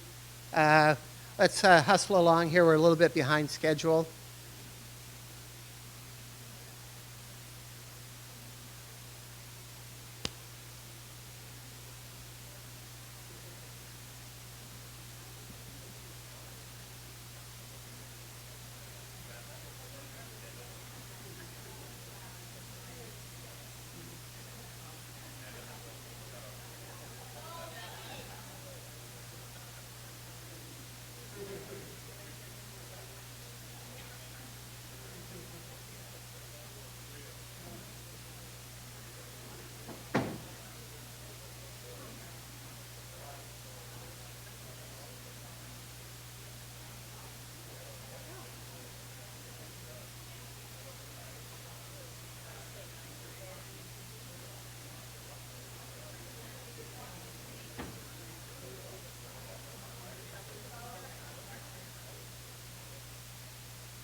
Okay, folks, welcome. How's this work? We're going to get started. We're a little bit behind schedule, which means you may lose a little bit of lunchtime. And as a moderator, I'm always worried about that because I have to get up the stairs eventually. So let's get started. I'm Doug Crossman. My privilege to moderate a panel today on looking at some contexting, if you will, the kind of the landscape in Atlantic Canada from the perspectives of folks who are actually working on the ground, both in programs and policy work, to address some of the issues that we've heard about over the last a few presentations. I must say that both Ian and Mark have presented an excellent context for this part of the discussion because, as I mentioned, these are folks who are actually practicing a lot of these principles and trying to deal with the specific issues that we've identified through the previous presentations. Basically, we would like you to, when you're listening to the respective presentations, to follow the directions up on the screen there, because we would love to sort of have you flag, and also including reflections on Ian's talk and Mark's talk, some reflections on the presentations. Are there new issues emerging? What did you learn? What are the opportunities, and so on? And any ideas that you wish to put forward. And I think what Patsy Huggin was suggesting, that you have sticky notes of some kind, colored paper. You can just stick your comments right up on the wall, and we'll collect them a little later on. Plus, there will be an opportunity for some questions. So I'm not going to give the full bios of our presenters, as they can certainly more capable of doing that themselves, and you can read it in your information that's available in your kits. But we will go in the order of that information, and we'll start with, I'll just go through the list. We'll, Mary Catherine Conley from Chances, nurse practitioner, Charlottetown-based program, and I think you'll be very interested in hearing in regards to a lot of the very interesting things that are going on there and across all these presentations. Just wave. Vicki McCachran from Inverness, teacher, has done some work with the PAS program, as I understand it. We'll be talking a little bit more about her experiences and the experiences, no doubt, of her colleagues in that system with this program. Brent Chason, Brent over here, and Marilyn LaFranc are from the Community Child and Youth program with the Micmac Confederacy. Sheldon Pollitt, Executive Director Choices for Youth from Newfoundland. And last but not least, Christian Whalen. Christian is from New Brunswick, Deputy Advocate and Senior Legal Counsel, Office of Child and Youth Advocate for New Brunswick. We've left the lawyer to the end to sum up final arguments and all that kind of stuff. He may be the only lawyer in Canada not home watching the Duffy trial or something like that. But anyway, there are some benefits to being here. So I'm optimistic that the plus 30-degree temperatures will melt the last of the 18 feet of snow we got through the winter. I think we're well on our way there. So in that regard, the glasses should be half full at least to keep us hydrated. What we've heard over the last couple of presentations, and I'm sure in your own discussion, are some pretty core principles, some core elements of what works. I had the privilege of, for 6 years, helping to develop the innovation strategy with the Public Health Agency of Canada, which, for instance, funds the SEEK initiative. And the important thing about that initiative was it was actually, its development was based on some evidence. And the evidence came out of the Public Health Agency and Health Canada itself, that when they were asked the question, what impact has your funding had on the population's health over the last, I think it was 10 years, and this is when FAC was just being formed, they really couldn't answer the question. And what, sorry? Uh-oh, okay. Yeah, you go right ahead. Yeah. Okay, just because people are coming in, okay, the headsets everybody knows about, but just thinking that there's some people finding it hard to find a seat. If you could move, if there are seats empty toward the center, that would be really helpful. That's all right, okay.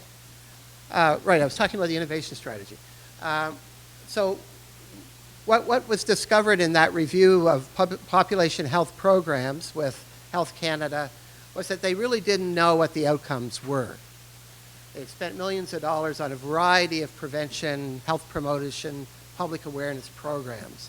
But what they discovered is that funding was not long enough to really accomplish much of anything. It was kind of the one-off funding for special projects. And they were not evaluated. There was no knowledge translation element to them, so they didn't know who they worked for or in what context and so on. So the innovation strategy was given the opportunity to fund a number of initiatives over a 3-stage process. And first stage was research and development. And the next 4-year stage was basically implementation and testing. And now they've just entered in their third phase, which is scale up. So the whole idea of what you heard both from Ian and certainly from Mark is these things take time. And so I think what we're going to hear from today is folks who have actually taken some time to help develop their respective interventions over time. So with no further ado, I'm just going to, again, quickly introduce Mary Catherine Conley, Vicki McCachran, Brent Chason, and Marilyn, Sheldon Pollitt from Newfoundland, and Christian Whalen. And also like to introduce our last speaker, who will provide a bit of an overview of what's happening at a really important level of this discussion, and that's at the political level. And that's Minister Doug Curry from Prince Edward Island.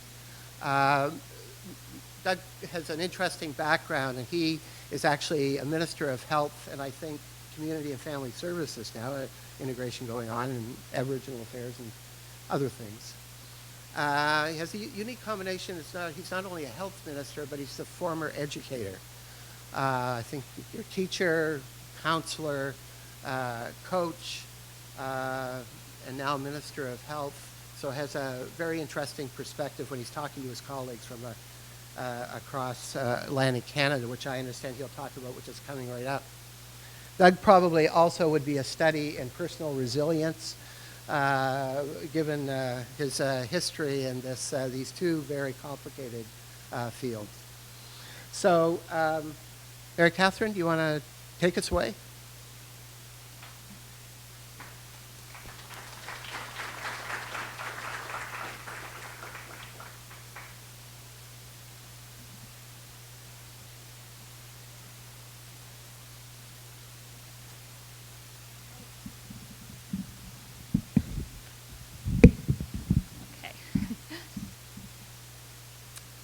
Hello, I'm so pleased to join this panel and contribute to the discussion on the landscape of child and youth mental health in Atlantic Canada.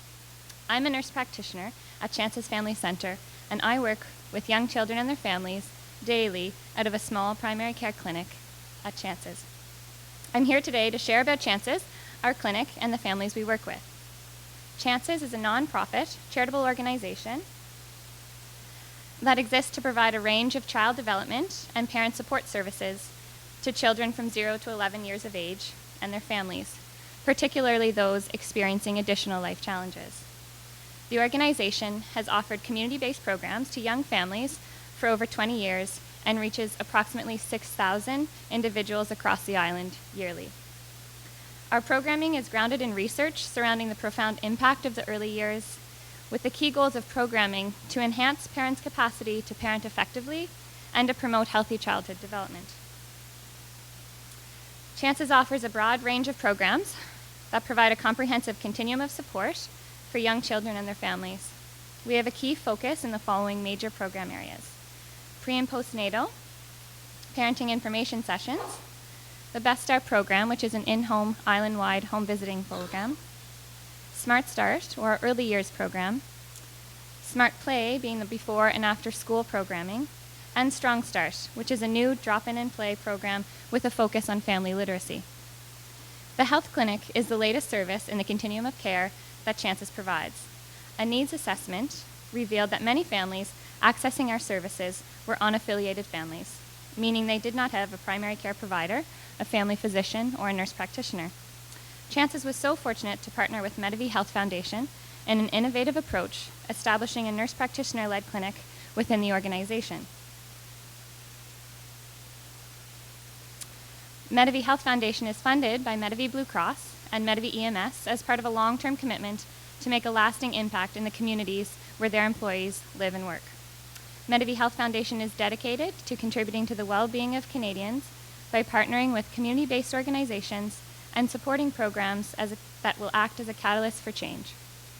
The foundation is focused on developing partnerships and supporting programs in two core cause areas, the first being child and youth mental health, and the second being type 2 diabetes, with a focus on prevention and self-management.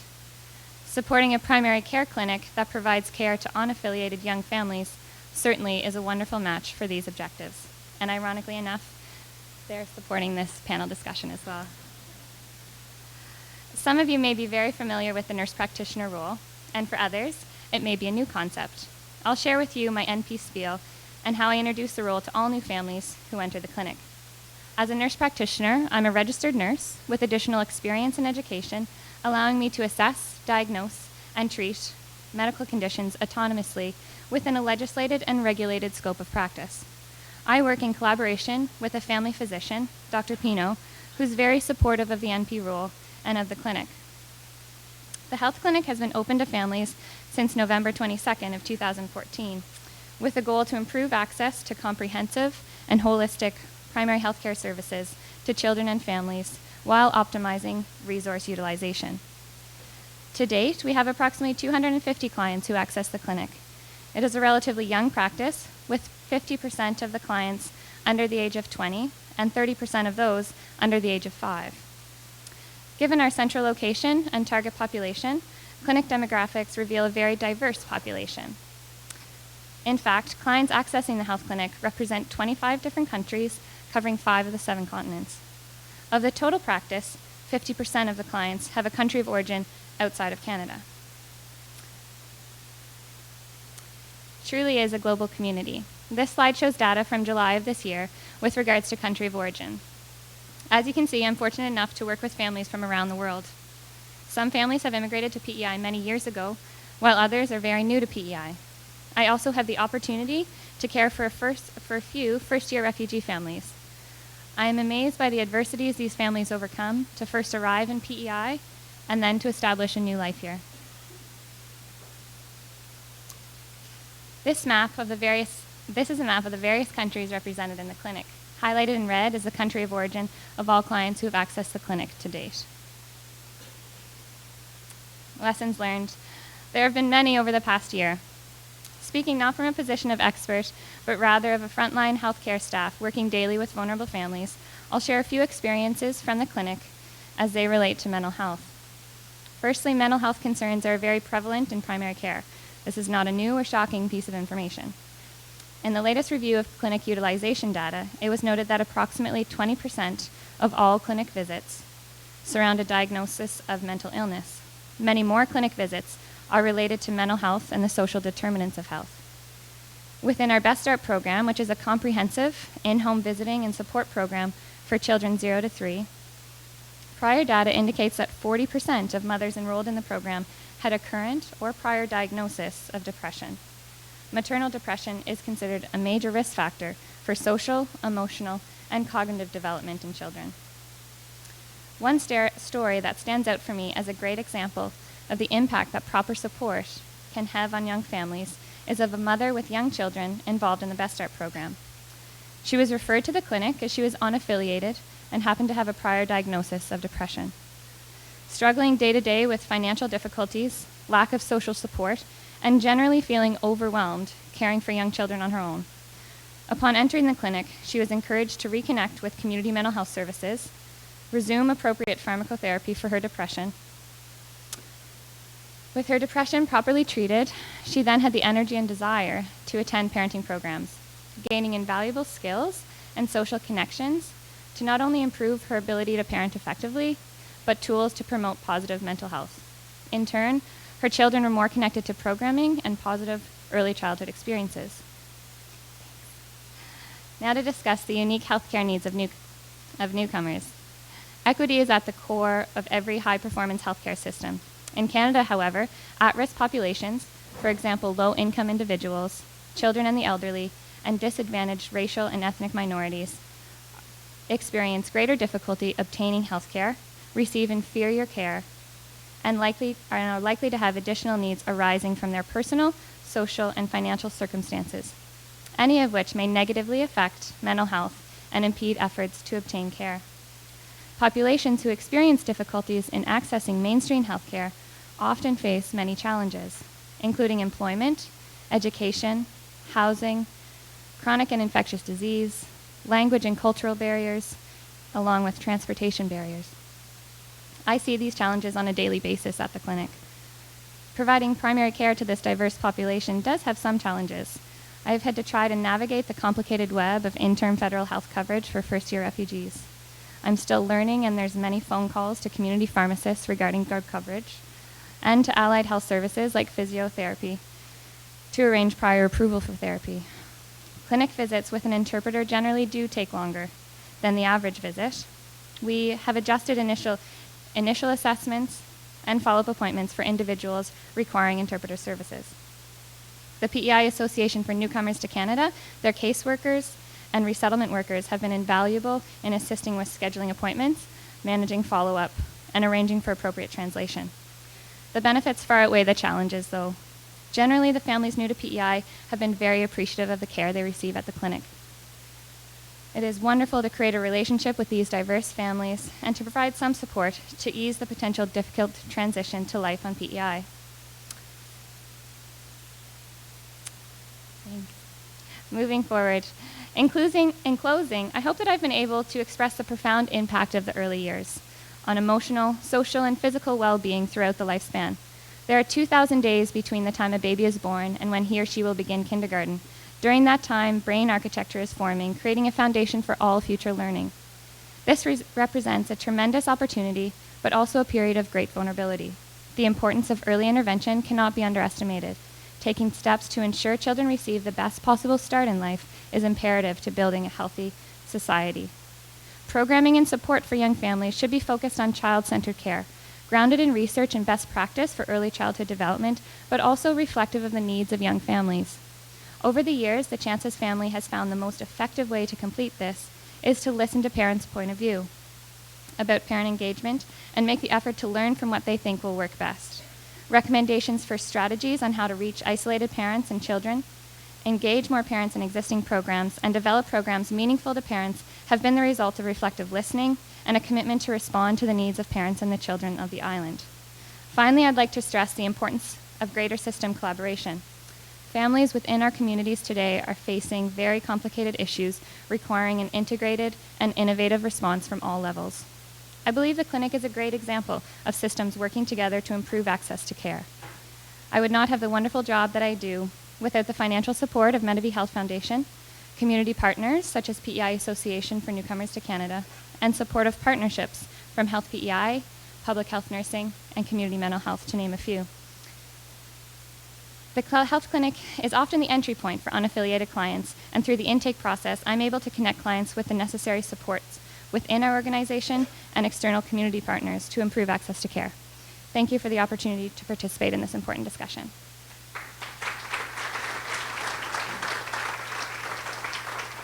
Thank you, Mary Catherine. I will hold all questions for individual presenters until the end. Vicki.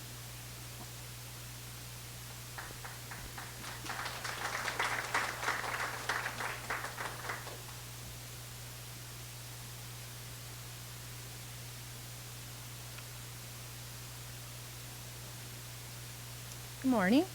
My name is Vicki McCachran, and I'm a teacher with the Strait Regional School Board over in Nova Scotia in Cape Breton. I teach at Inverness Education Centre and Academy. Been a teacher for 20 years, and the last 5 years of my assignment have been at the grade primary level and teaching early literacy intervention at the grade primary and 1 level. So my presentation this morning is sort of a little glimpse into my classroom and how PATHS is implemented. So first of all, our school has, we first implemented PATHS about 5 years ago.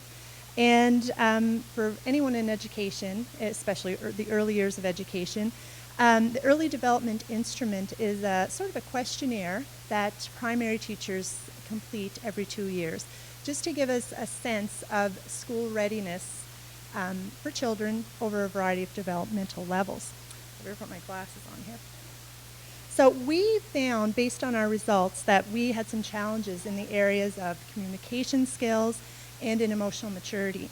So representatives from our board went to another board who had implemented PATHS and thought it might be a nice fit for us, and it has been.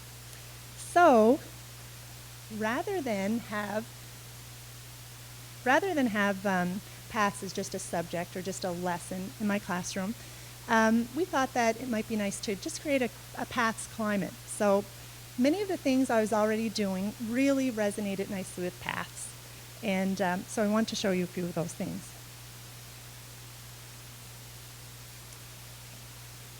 First of all, I just want to say that as a primary teacher, of course, oral language is very important.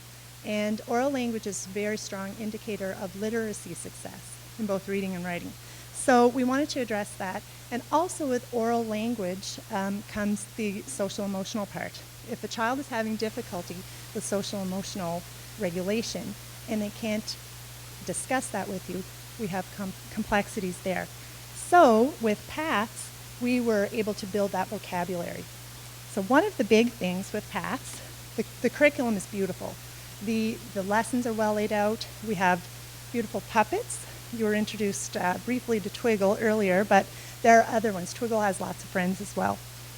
There are posters, there are books. It's really beautiful. But a really big thing about PATS, especially at the primary level, is being Star of the Day. It's huge. You feel like a celebrity when you get to be Star of the Day. Some people call it Kid of the Day. It doesn't really matter. But to be Star of the Day is a huge deal when you're 4 or 5, or maybe even when you're a grown-up. So, yeah. So anyway, the first thing when the children enter primary, I'll be facing this in a couple of weeks, is that they're leaving a lot of their connections that they've made the first few years of their life. So I live in a beautiful community just like this with lots of lovely beaches. So I'm trying to make connections for the children to their new environment, their new friends. So over the summer I collect lots of little rocks, different sizes and colors. And the first day they look through all of these rocks and pick their special rock. And their name goes on this. And then it goes into this dish. And that's how we pick Star of the Day for the rest of the year. So the Star of the Day then has their picture and their name on this poster on our classroom door. So the entire school, and we're a P to 12 school, by the way, so the entire school knows who the Star of the Day is with their name and their picture. It's a little literacy piece, too, because they have to find their name. Many kids come to school unable to write their name or recognize it, so they find their name, they find their picture. This goes at the front of the classroom. And then the Star of the Day has a lot of roles. It's a nice connection. What I found with children who deal with anxiety around coming to school, it's a connective piece where some kids feel like, I have to go to school. Their parents have told me they'll say this, because I might be Star of the Day. Miss Vicki needs me.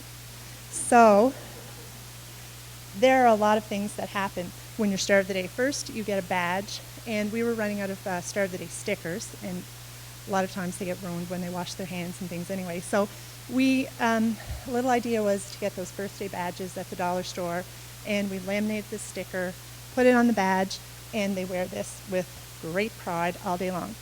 The other thing that they do,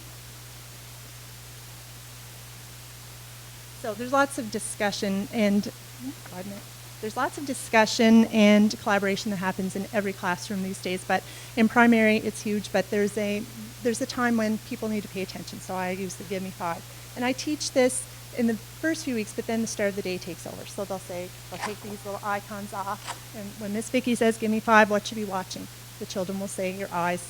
They pick somebody come up, why, and they put all this on. So that's a little thing that they do.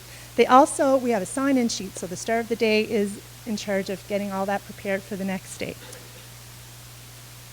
So another important thing about being Star of the Day is you get a compliment page, and that it just looks like this. It's nothing fancy, but the children give each other compliments.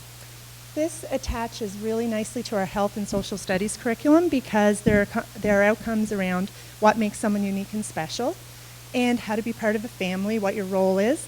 And so we try to build our compliments around that, and so that the children are looking at what builds character and what's important to be a good friend. The other thing that PATS encourages is the use of a sharing circle.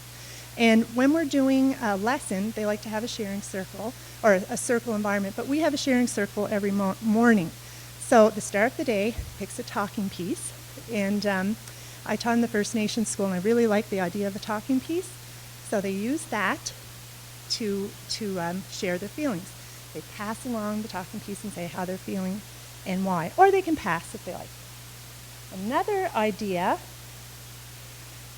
is drama. Everybody likes dramatic presentations, especially when you're little, because the inhibitions aren't really there. And they can do it in groups. If someone's shy or has a little anxiety around it, that's what we do. We work together. But one nice thing, they like mirrors. So sometimes at the lower grades, you might have a few minutes to kill here and there, and to fill in some PATS-related lessons are really nice. So a child, will start with the Star of the Day usually, will take this little mirror outside the classroom, and with PATS, they really draw attention to the facial features related to emotion. So they'll say, what do the eyebrows look like? What does the mouth or whatever? So they'll make the face, then they'll go into the classroom, and the children will guess or try to guess what emotion. It also gives me a little bit of insight into what their emotional vocabulary is. Usually it's happy, mad, sad. But then as time goes on, we 2 minutes, no, that's okay, but I'll just try to talk really fast. We might pick a name or pick a feeling out of a hat. Okay, there's quite a few other things I wanted to add, so I'm just going to go kind of fast here. After we do Twiggle Does Turtle, we also add little role plays, and they'll get together as a group and they'll talk about when they would do Twiggle. When we do read alouds, we talk about how the characters in the books might be feeling. What would happen if they did Turtle? And Twiggle is a celebrity as well. He has a persona. I don't really let the kids play with Twiggle as a toy because I've noticed over the years that sometimes students with articulation issues or anxiety or worries, sometimes they like to talk to Twiggle. And if I make his voice, sometimes he's not as believable, so I try to make him whisper to me, and then I say, oh, here's what he said. And I saw a couple of years ago a really powerful thing happen in my classroom with a little boy who was having trouble articulating his feelings. And I said, maybe you'd like to talk to Twiggle. And he did, and he came up with the solution himself. He thought it was Twiggle, but he had that connection. With writing, this is just a little example. I do the turtle when I was at the doctor's getting blood work, and they put all the different reasons why they might do turtle. And then the kids take this home, the star of the day, every day. There's other things you have in your classroom, like oral language kits, that will lend themselves really nicely to PATS, and beautiful, beautiful kits that everyone can dig out. If you're a teacher, if you're a parent, you can talk about pictures in books, ask children how they think the characters might feel. Do I have 1 minute left? Okay.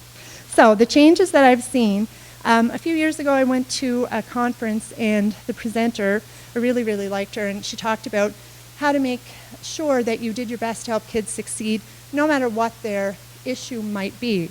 And one of the quotes that I took away from that, she said, a large percentage of a person's success is due to his or her brain's confidence in his or her ability to succeed. It carries the same weight as innate ability and environment combined. To me, that's like a self-fulfilling prophecy. And what I notice in my classroom is that when kids are struggling with whatever it is, if they have confidence in the strategies that are in place, and if they speak to them, they will feel more empowered. So for me, I'm looking for teachable moments to empower them. They love doing the turtle, they love the physicality of it, the big hug, the big breath, but the conversation is really important. And they do respect the process, and when it's explicitly taught, they listen, they develop the listening, the speaking skills, and they really hold each other accountable. Young children don't forget, and if you said that you were going to really try not to do that, they will remind you of it the next day. I really feel that the PATS program, I love the comfortable and uncomfortable feelings, because it's not about, to the kids, it's not about going from sad to happy. It's about having the strategies to process being sad or being angry. And we're all uncomfortable when someone is really angry. And the children, rather than that child getting a reputation or stigma that, well, he's feeling uncomfortable, and they work together to try to help people feel more comfortable, and the connections to their classmates, they get to know them better, they know Twiggle. That's it. That's it. It's great. Connections are great. Thank you.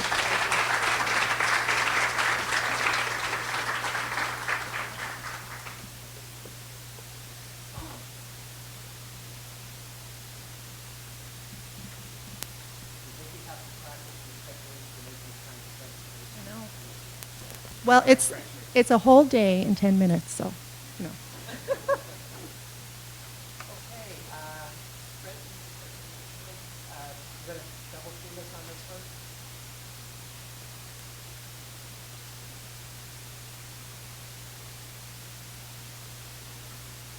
I like to talk fast too, so she set the precedent for me.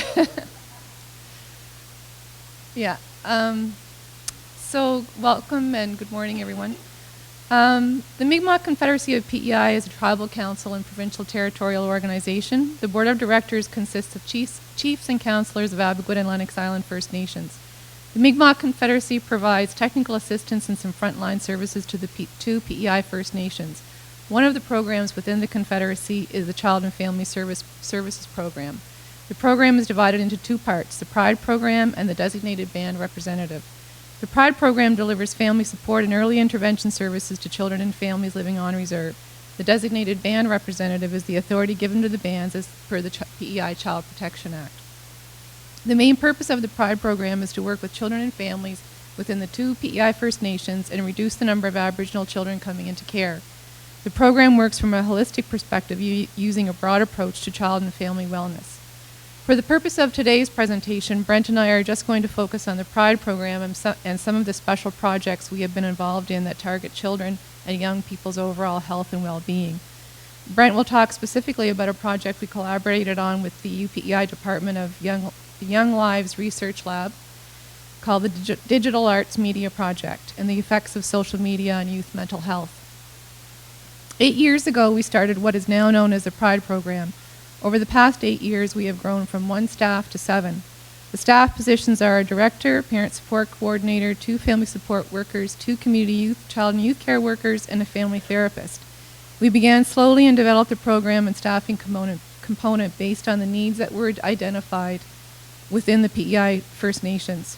Over the years, we have developed partnerships with other service providers both on and off reserve, and these partnerships have allowed us to deliver programs that otherwise would be very challenging given the number of staff we have and the particular geographical challenges for Abequid First Nation. We knew from the beginning that one program alone cannot address all of the needs and challenges faced by children, young people, parents, and caregivers. We also have partnerships within the 3 governments, First Nation, provincial, and federal, as well as the island businesses and other NGOs.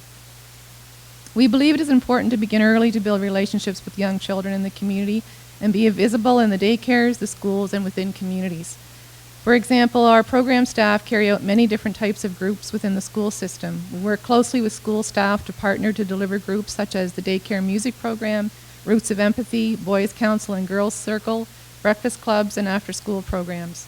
We also attend school-based case conferences such as IEPs and other planning sessions. One of the most significant activities we have participated in with Mount Stewart Elementary and Morel High is the Heart Garden Project and the National Day of Healing and Reconciliation. For the past 4 years, we have held special events at Mount Stewart Elementary in recognition of the apology made to residential school survivors. This year, we built gardens at both Morel High, Mount Stewart Elementary, and the Abequid Daycare. Students from all 3 of these locations learned about residential schools and planted hearts that they made in memory of all the children that were lost to residential schools. Many of the students had never heard about residential schools and had never experienced traditional ceremony and culture before. Abequid First Nation children were able to wear their regalia in school, and we hope that this event is an opportunity to break down some barriers between Aboriginal and non-Aboriginal students. We have also developed other partnerships for some special projects specifically targeted to youth mental health. About 3 years ago, we partnered with the Mi'kmaq Confederacy Health Department and the Lennox Island Health Center, and using NAPES funding, which is National Aboriginal Youth Suicide Prevention, we were able to purchase some music equipment such as guitars, a drum set, and some sound equipment. Fortunately, one of our staff is a very talented musician, and that's Brent, and he was able to put the equipment to good use with many of the young people on Lennox Island. Last summer, we partnered with Becca Vow and Art in the Open, and we were able to bring a very talented Mi'kmaq artist named Jordan Bennett to both Lennox Island and Abequid. Jordan was with us for a week and worked with the youth to make contemporary art and a song that he used in his art display during Art in the Open in downtown Charlottetown. That project led us to a partnership with UPEI, and this past year we worked together on the Digital Media Arts Project. And that project led to 2 youth being employed this summer on Lennox Island, and 1 youth will be employed this fall for Abequid First Nation. One of the things that we have observed is that children can get very turned off of projects. You know, they know that you're coming and you're providing something to them, but it's only going to last a short amount of time. So when you're doing projects, you really need to think about the long-term impacts and how you're going to use that project going forward. They get tired of investing in things that just go away when they're just starting to get attached. Secondly, it's important to acknowledge that special skill sets and interests that program staff bring with them to their positions. We have program policy and procedures, but we have a great deal of flexibility in how we deliver the service. This has allowed us to bring some great programming in the communities based on some special interests of the staff, such as music, the music program, various physical activities like jiu-jitsu and arts and culture. This type of flexibility enhances staff satisfaction, and community members are participating and engaging in things that they otherwise might not have had the opportunity to do. Lastly, we think it is important to be continuously evaluating and reflecting on what we are doing. Fortunately, our funders like evaluations because it keeps us talking about the program. What are we doing? Are we successful? Who are we missing? Is there a need that our current programming isn't meeting? How do we keep improving our work? How do we break down barriers for our clients? And if we can't deliver the service, what do we need to do to ensure that clients get their needs met? So now Brent's going to talk a little bit more specifically about some projects that we're doing. 4 minutes. I'm going to go super quick on this one. First, I just want to acknowledge Elder Judy Clark and Elder Marilyn Sark, who I just saw walk in. So thank you for being here. So I just want to know very quickly, how many musicians do we have in the room? Hands up. How many aspiring musicians? There you go. Nice. Now, for those people that raised your hand, how many of you take your instruments to work? Oh. Hey, good. Catherine, you're lucky you raised your hand. Good.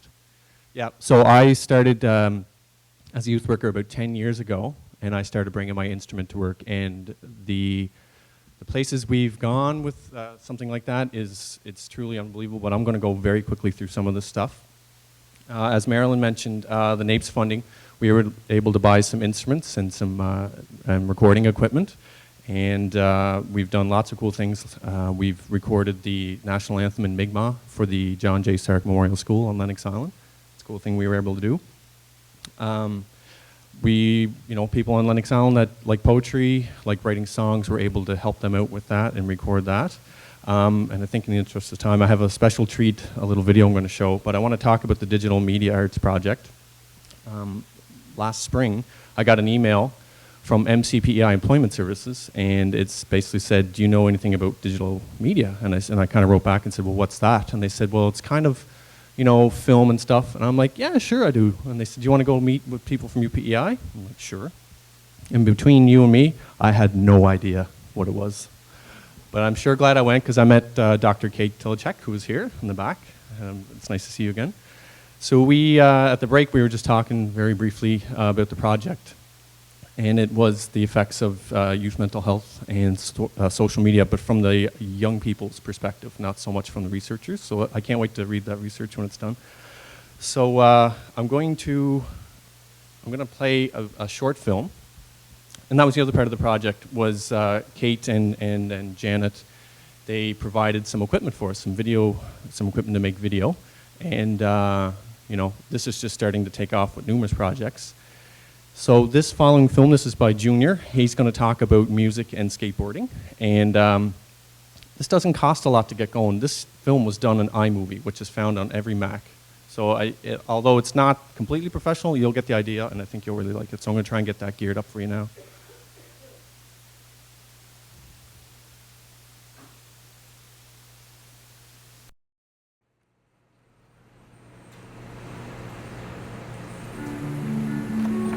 This is Junior playing guitar here that we recorded in the studio. I'm working on a kickflip and a harpflip. You may not know what this means.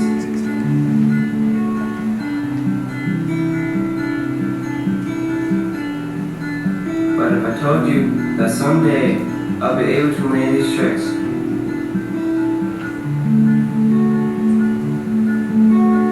it would make me a very happy person.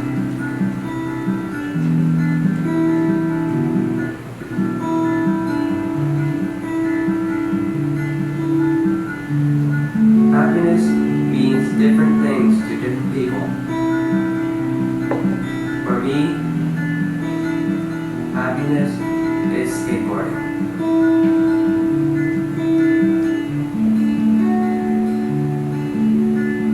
Skateboarding takes me out of my comfort zone. It inspires me to try new things and tricks.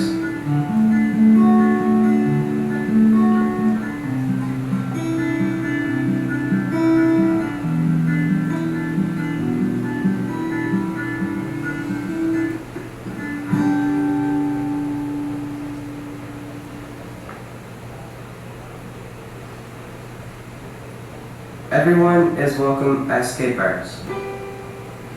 Bikes, scooters, rollerblades, anything that has wheels. No one discriminates against each other for what they ride.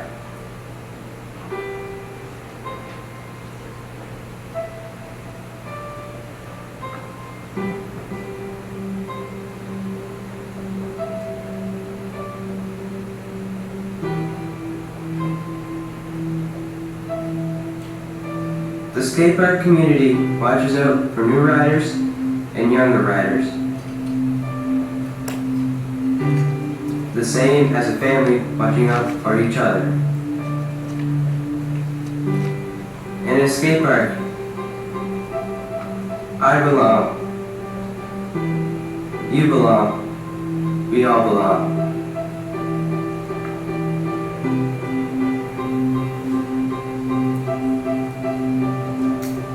No matter what emotional state I find myself in, I can express it at the skate park. It always seems to relax me and level me out.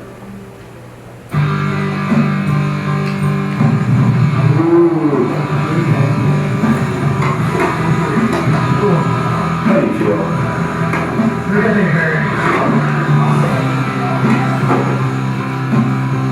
I've been playing music since 2011.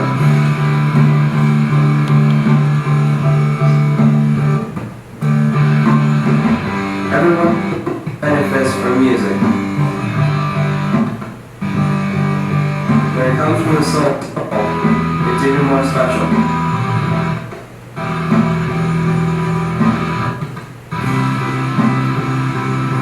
Writing and work is fulfilling.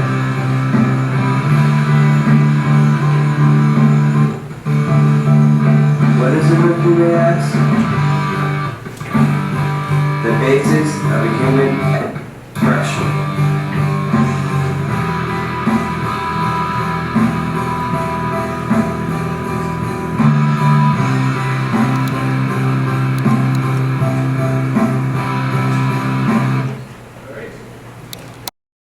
Sorry that was cutting out.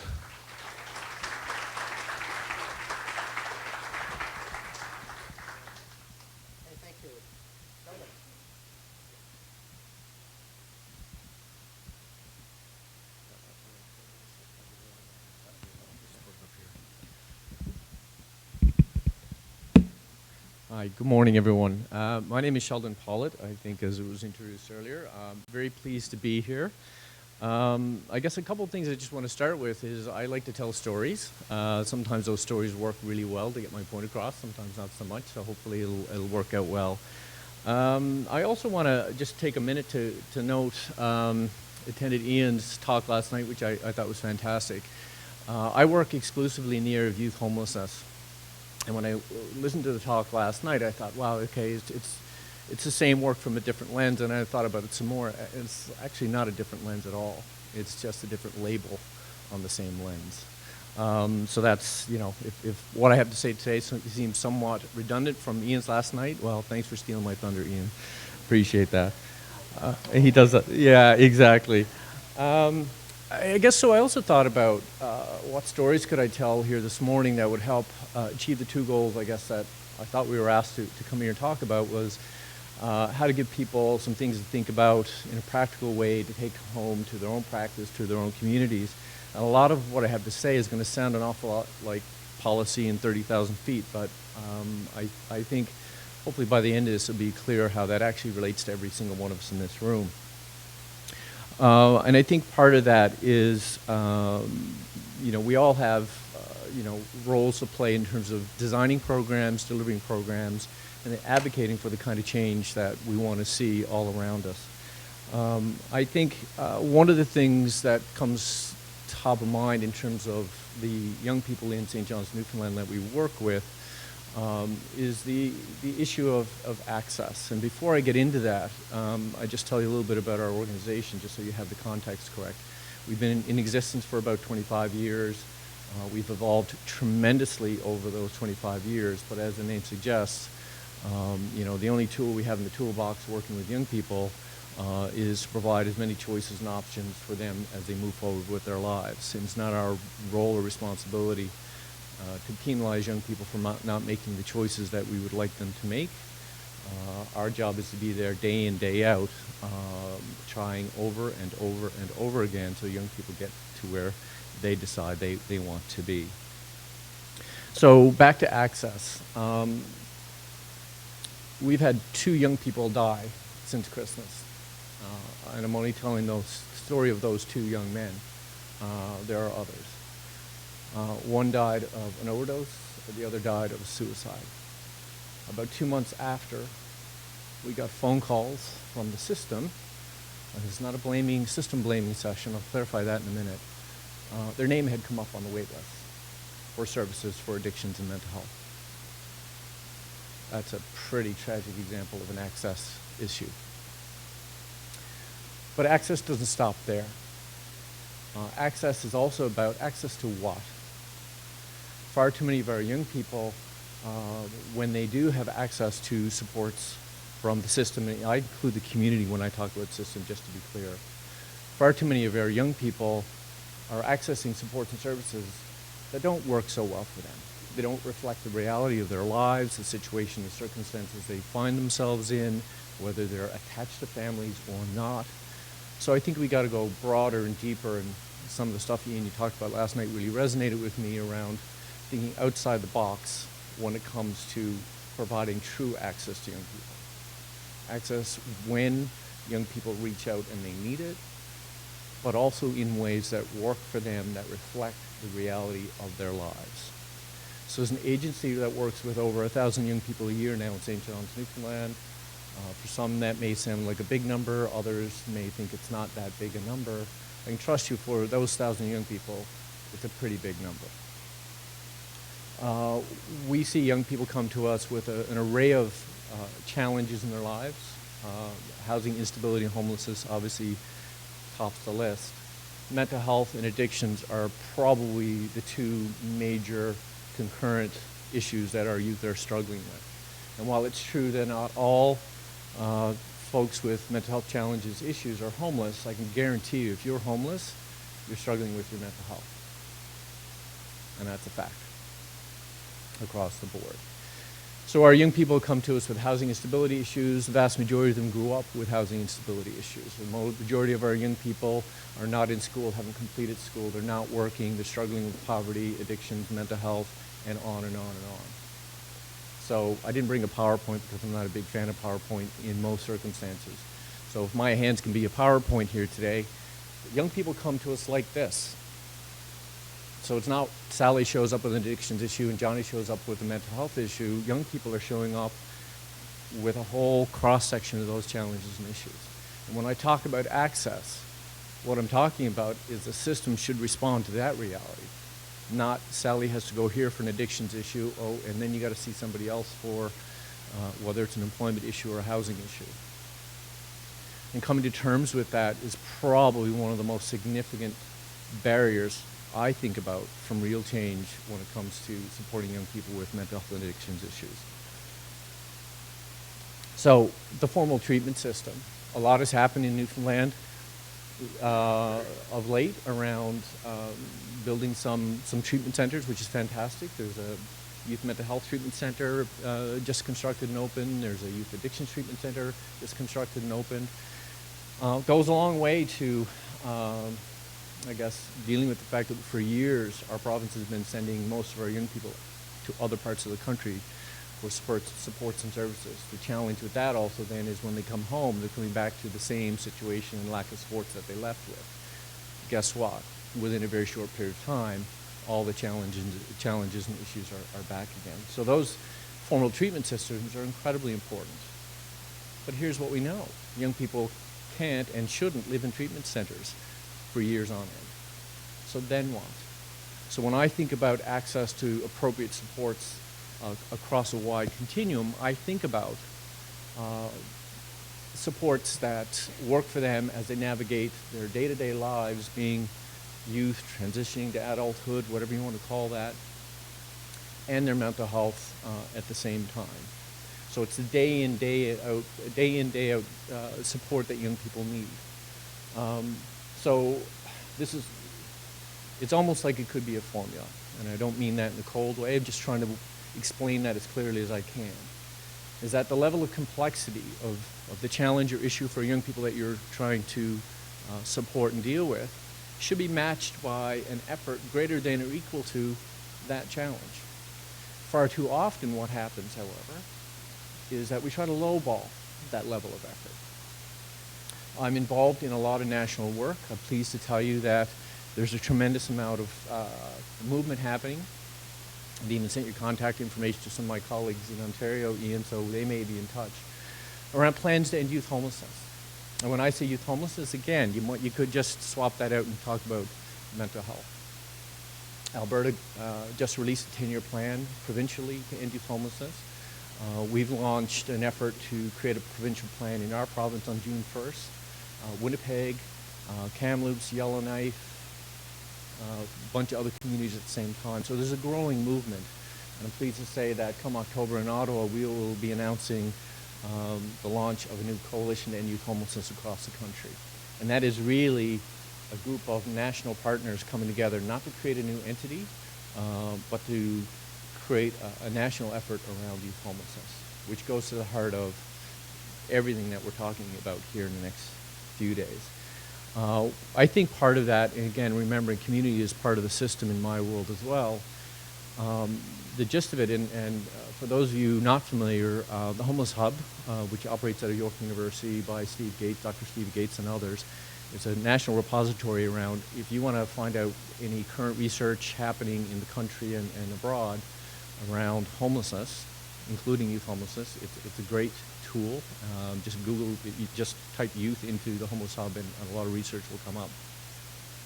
But the gist of it is, I think we have developed systems that are addicted to crisis.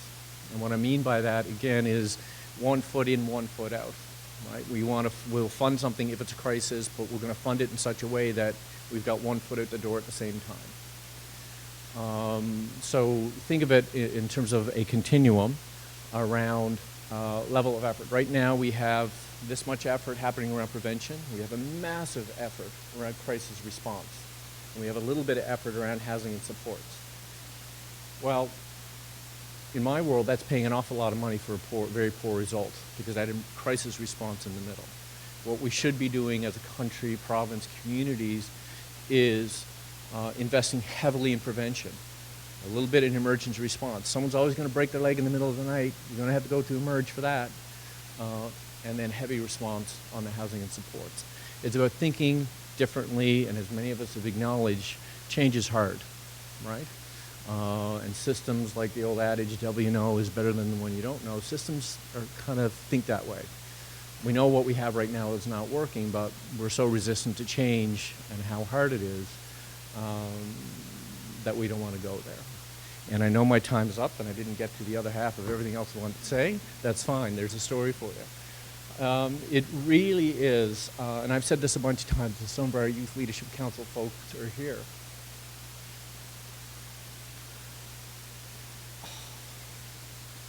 Sorry.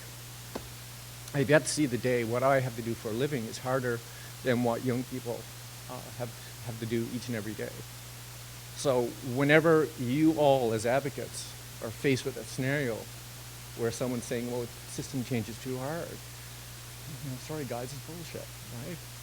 What young people have to do each and every day, I have yet to see that my job is harder than that. So thank you.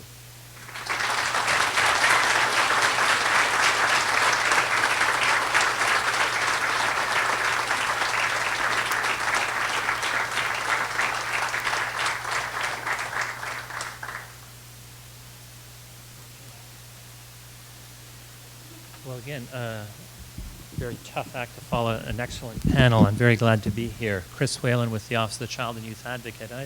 I like the fact that you're referencing the fact that everyone in the room here is an advocate. I work in an office that has a mandate of empowering children and young people's voices and ensuring that they are heard, that their views are considered in decisions which affect them. There's only 10 of us in our office for the whole province of New Brunswick. And so we've always said, you know, this is not a job or a task for ourselves alone. And when you look at the wealth of people in the room here, you have a sense that there are many shoulders and many advocates for children and youth in Atlantic Canada. That's a good thing. But there is, Minister Curry, no formal child and youth advocate on the province of Prince Edward Island. And so I want to throw that out to you because you need to address that.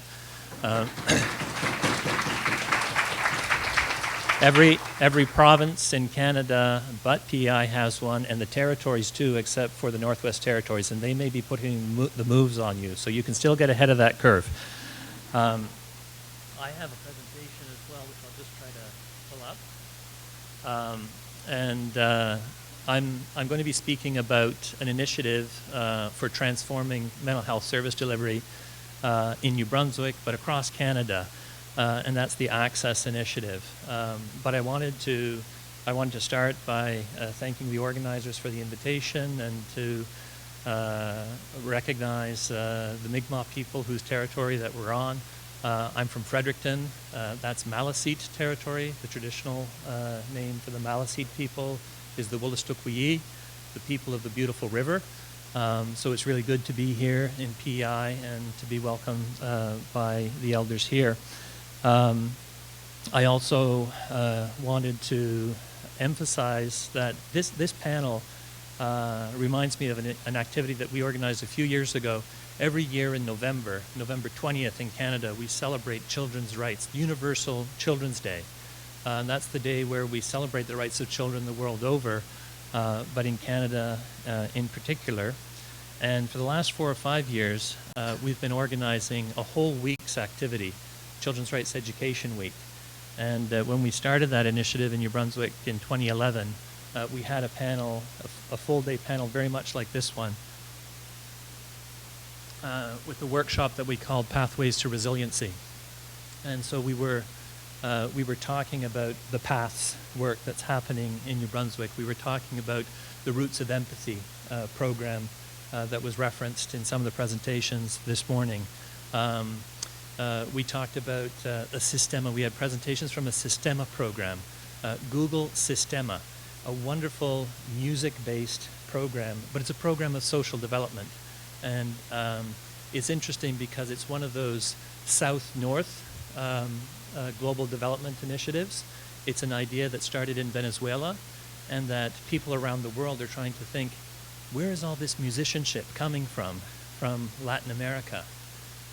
But in Latin America, they now have over 700,000 children and young people in formal orchestral programs. And what they're finding is that by learning music, children are learning resiliency, and they're becoming a source of pride for their entire families. And that's what we've started to see with the Sistema program in New Brunswick. So just another sort of program that I wanted to plug. Another one that came up in that Pathways to Resiliency workshop was the Asper Foundation's Human Rights and Holocaust training program. And that's for grade 9 students right across Canada. For about 20 years, the Asper Foundation has been supporting human rights development and education for high school students in Canada. And the capstone to this whole program of human rights education was always a visit to the Smithsonian Institutes in Washington and to the Holocaust Memorial Museum there. Starting next year, the program is gravitating back to Canada, and the capstone piece will be a visit to the Canadian Human Rights Museum in Winnipeg. So again, something to be aware of and to look into. This presentation, puis là, moi, on m'avait invité à présenter en français, alors c'est ce que je vais faire. Si vous n'avez pas des écouteurs, faites un petit signe, make a signal if you want a translation device. Just wave to the people at the ends of the rows, and people at the ends of the rows, I'm going to ask you to get the translation devices for the people that are caught in the middle, if they need to. Mais la première partie de ma présentation va être en français. Je voulais reconnaître tout de suite la participation de José Lantaigne qui est à l'Université de Moncton. Mais José, c'est quelqu'un avec lequel J'ai travaillé depuis quelques années. Elle est étudiante dans le laboratoire de recherche de Anne Beaton, une des pionnières du projet Accès au Nouveau-Brunswick. Alors, merci. Et puis, merci aussi à toute l'équipe du Nouveau-Brunswick dans la salle climatisée, parce que je sais qu'il y a des gens qui nous écoutent dans l'autre salle. Il y a 3 jeunes qui vont faire des présentations cet après-midi. Hayley McLean, Travis Daly, Brianna Matchett, qui seront là. Alors, vous pouvez faire signe. Moi, je ne vous vois pas, mais vous devez nous voir. Ils vont faire des présentations plus détaillées sur le projet Access cet après-midi. Puis, on a notre première employée finalement sur le projet, Alicia Elliott, qui est avec nous, puis avec Kate DeVoe aussi, qui a été la première responsable, le lead jeunesse sur le projet depuis le départ. Alors, ceci, c'est un projet pour changer la livraison. C'est vraiment ce que Ian disait l'autre jour, systems change, qu'on est en train de faire. Alors, je vais vous donner un petit peu les antécédents de ce changement-là pour la province du Nouveau-Brunswick, puis ensuite rentrer un petit peu de plus près dans les détails du projet, mais c'est vraiment les jeunes cet après-midi qui vont mieux vous le présenter en session. C'est pour vous donner un avant-goût. Part of the backdrop to the systems change in New Brunswick with respect to mental health service delivery is a Connecting the Dots report from the Advocate's Office in 2008. In fact, there was another report that came out shortly after this one, and it kind of speaks to the need. Doug was saying in the intros this morning, to have a lawyer to do closing remarks and summing up, it raises the question, what the frig is a lawyer doing in a mental health conversation? But the fact is, we're part of this system, and one of the tragic incidents that brought that home to us was the death of a young person that we had been dealing with in the youth detention center in New Brunswick for a number of years. And when she talked about graduating, she often talked about graduating to the adult system. It had become a life goal for her. She had a brother that was serving a long sentence in Renouse, the federal penitentiary for men in Atlantic Canada. And it was just down the highway from the Miramichi Detention Center for Youth. And so eventually she did graduate to the adult system. And the adult system didn't really treat her any better than the youth detention system in New Brunswick had. And a few years later, she was able to take her life in Kingston, and that was Ashley Smith. So there is really a recognized need in New Brunswick. We wrote a report on Ashley's journey through the youth detention system in New Brunswick, and that report and the Connecting the Dots report really reinforced the need to make significant change in our approach to mental health service delivery. We're tired of referencing mental health services as the orphan of healthcare. When we were researching the Connecting the Dots report, the earlier reference to that kind of expression that we found was Brenda Robertson, who was New Brunswick's first Minister of Health, first woman Minister of Health in the 1970s. And she talked about mental health services being the orphan of healthcare services, and child and adolescent mental health services we know are the orphan of the orphan. So Connecting the Dots was really a lightning rod, a call for systems change in New Brunswick in 2008, calling for removing young people from the custodial setting and to stop criminalizing mental health behaviors, to address the gap in services. We are one of the first provinces to close the gap in services for 16 to 18-year-olds through legislation. We developed, in response to this report, mobile crisis units for emergency response by mental health professionals who could de-escalate, as opposed to calling the cops in that put children and young people on a different path of correctional services. And further to that 2008 report, in 2010, the Department of Social Development came back and said, there's a couple of those recommendations in Connecting the Dots that we really want to work with. particularly your recommendation around a center of excellence for complex needs youth. Could you tell us what would be the service menu of that center of excellence? Where would it be located? How would it be governed? And so that led to this report, Staying Connected, was very much informed by the voice of youth and families in our province. And we're pleased that finally, so systems change does take a long time, but that Connecting the Dots recommendation was from 2008. The Staying Connected report came out in 2011.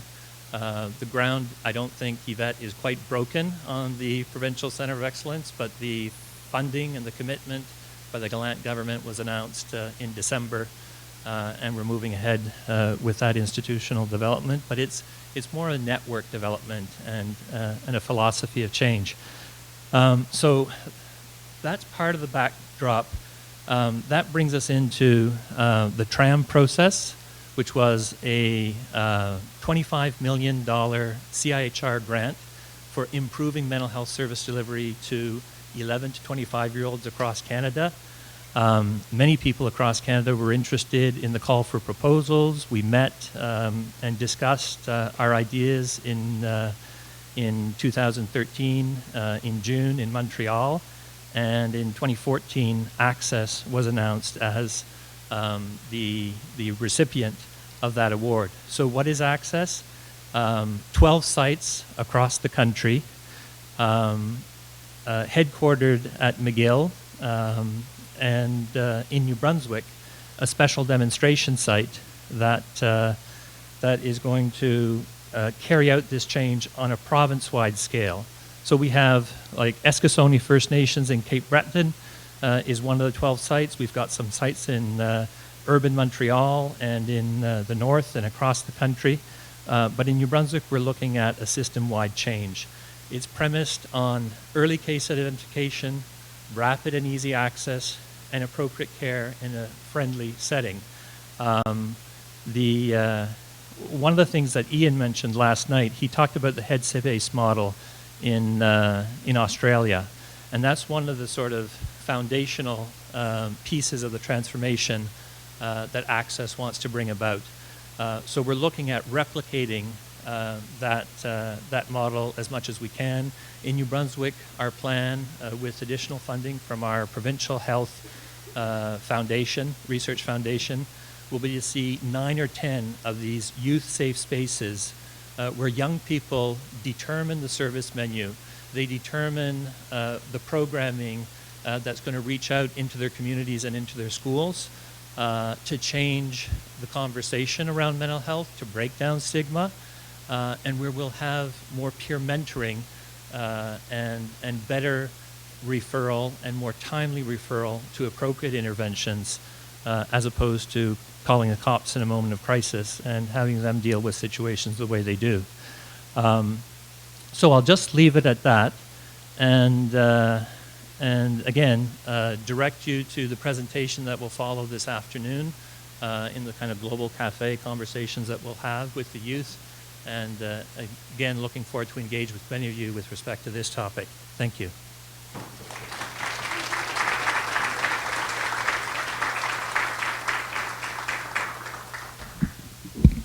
I really know why people don't volunteer to be moderators. The tremendous richness in the presentations, and again, my apologies for the rush.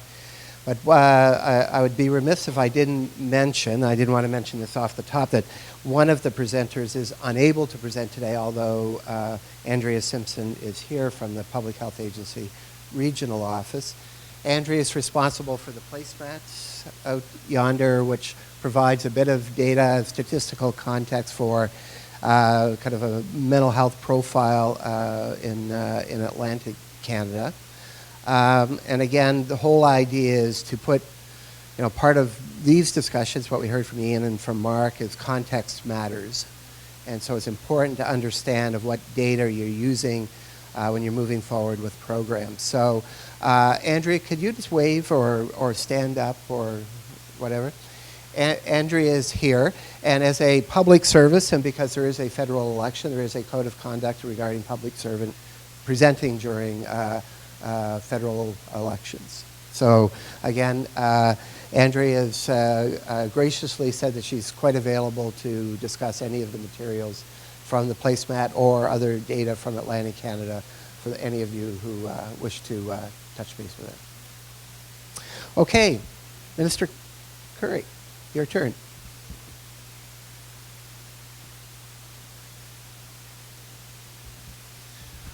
Well, thank you very much, and it's a warm room, and I didn't bring a political speech this morning to share with you, so we're good to go on that. But anyways, I certainly want to acknowledge the panelists and thank them for sharing their work and their stories and the work that they do every day to advocate for youth and families.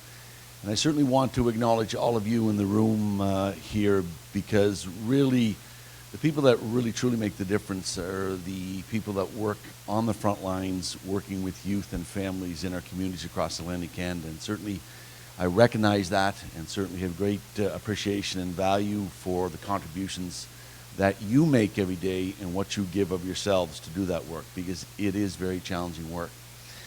And I'm really here today to obviously support this initiative and the focus of youth mental health and addictions. Certainly, just to give you a quick snapshot of who I am, and obviously I'm the Minister of Health and Wellness for the province of Prince Edward Island, but I'm also the Minister of Family and Human Services. This is the start of a third mandate for me politically. I've worn the hat of Health Minister and Minister of Social Services from 2007 to 2010. I was also the Minister of Education and the Attorney General and the Minister of Early Childhood Development here in the province of Prince Edward Island.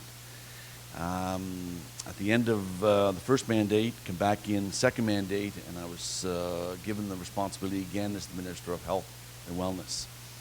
Prior to getting into provincial politics, I wore a number of different hats that certainly allows me to relate to the challenges and the struggles and the work that you do. I was an educator.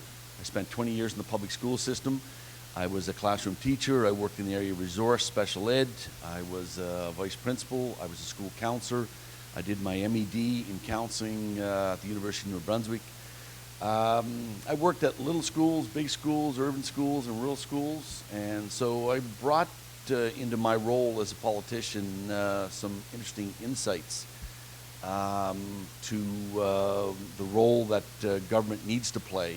And I'm an advocate as well in a lot of respects. And I have to advocate for what I believe as an elected official and as the minister is important to youth, families, and communities across not only Prince Edward Island, but Atlantic Canada in the role that I play at the FPT table. So I am an advocate, and I have to fight extremely hard for opportunities and services and resources, because we have other government departments that advocate and push hard as well. And I think that over the last 8 years I've done a reasonably good job in my role here in the province of Prince Edward Island, particularly with the work that we've done in education and early childhood development, the work we've done in youth and mental health addictions, and a lot of other areas, particularly on the acute care side with the sort of the reform of our provincial system. But I recognize as the minister that there's more work to do. And we're in a very, very challenging time in Atlantic Canada and across the country in respect to the fiscal pressures. And I think you all have an appreciation for that. So tomorrow I'll be heading to Halifax to meet with my counterparts in Atlantic Canada, the other three health ministers. And I was pleased to read last night on the agenda, as a result of the Atlantic Premiers meeting in St. John's, Newfoundland, one of the initiatives and the focus that we've been tasked to continue to elevate and focus on from a policy and an investment perspective is youth mental health and addictions. And so when our premiers in Atlantic Canada get strategically focused on priorities and initiatives, chances are those initiatives get priority and things get done. So certainly very pleased, and certainly we'll be going over tomorrow with my voice at the table to continue to advocate for improved services, resources, and continue to address what I think is one of the fundamental issues, and it's around access to a range of different services, whether it be therapy treatment, whether it be access to appropriate housing for youth and families, So we'll continue to fight the good fight. Certainly my role as the provincial minister is to work with the federal government. We've got some pretty significant challenges in respect to the relationship that we have with the federal government currently, in respect to their role in healthcare and the impact that it does have. If you roll back the clock 53 years ago, publicly funded healthcare was based on 50-cent dollars. Today, it's based on 17 cents on every dollar, with a formulary that's going to have a huge impact on supports and resources in healthcare in Atlantic Canada. So that's my job, is to continue to advocate. I would certainly encourage you to get engaged in the federal election. I'd certainly encourage you all to ask questions of your elected officials and pay very close attention to the platforms that are rolled out by our federal parties. I think it's going to have a huge impact on how we function and work every day in the 4 Atlantic provinces. And I think there's value in your voice. And when that candidate comes knocking on the door, I think you need to ask some tough questions about where their party stands on access to services for youth and mental health. And I think all of us have a voice in that and can make a contribution. I won't take up too much more time, but one of the things that I focus on in my role as a provincial minister is regional collaboration. And I am a minister of a population of 145,000 people here in Prince Edward Island. And I think it's imperative that my role is to continue to work with the 3 other Atlantic provinces to continue to look at strong, supportive policy direction on regional collaboration. And one of the panelists referred to a center of excellence, but the conversations need to shift from PEI being basically, which we are, an island on ourselves, but to work closely to look at best practice evidence and supports and programming opportunities for our youth. We're a small jurisdiction. We've got 2.4 million people in Atlantic Canada. We are a very unique part of the country with a demographic, which is challenges, but also a geographical mass that is pretty substantial. But I think there's tremendous opportunities in Atlantic Canada for us to be better and to work closer together. And the work that I do has to all trickle down to make a big difference in the work that you all do. So I certainly recognize that, and I'm a minister that is about a very task-focused minister, a minister that will push the other Atlantic ministers to get results, because those other ministers are under intense pressure. There's no secret that there's competing demands and pressure on healthcare budgets, but I think there's also opportunities to look at ways that we can work together to improve access and to support youth and families, and to find efficiencies in our system to look at ways that we can expand investments. Here in Prince Edward Island, we opened our first 24/7 youth residential treatment facility. We've created a transition unit. 2 years ago, we were seeing extensive wait times for access for treatment programs here. We've basically, in that time, with the investments, we've eliminated our wait times, but we still have challenges, particularly on the mental health side.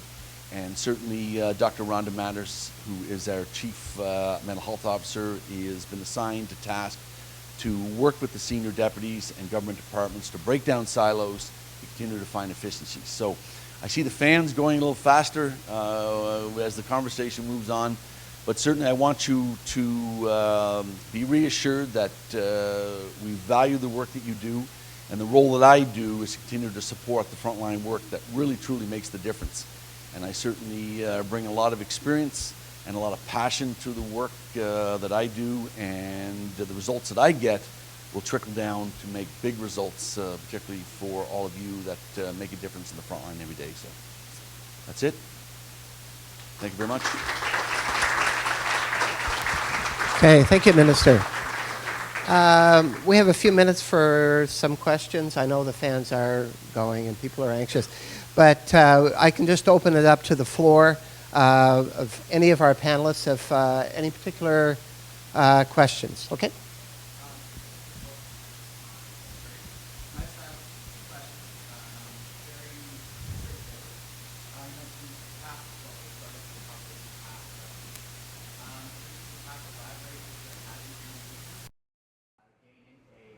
Officer advocate for youth on PEI.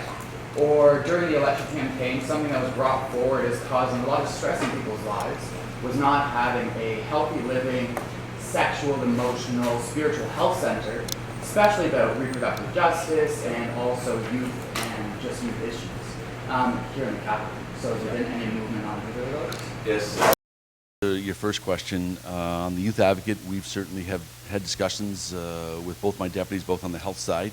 Obviously, it's an issue that has been raised during my time, particularly more recently in the last year. There's been a lot of public awareness and discussion around the need.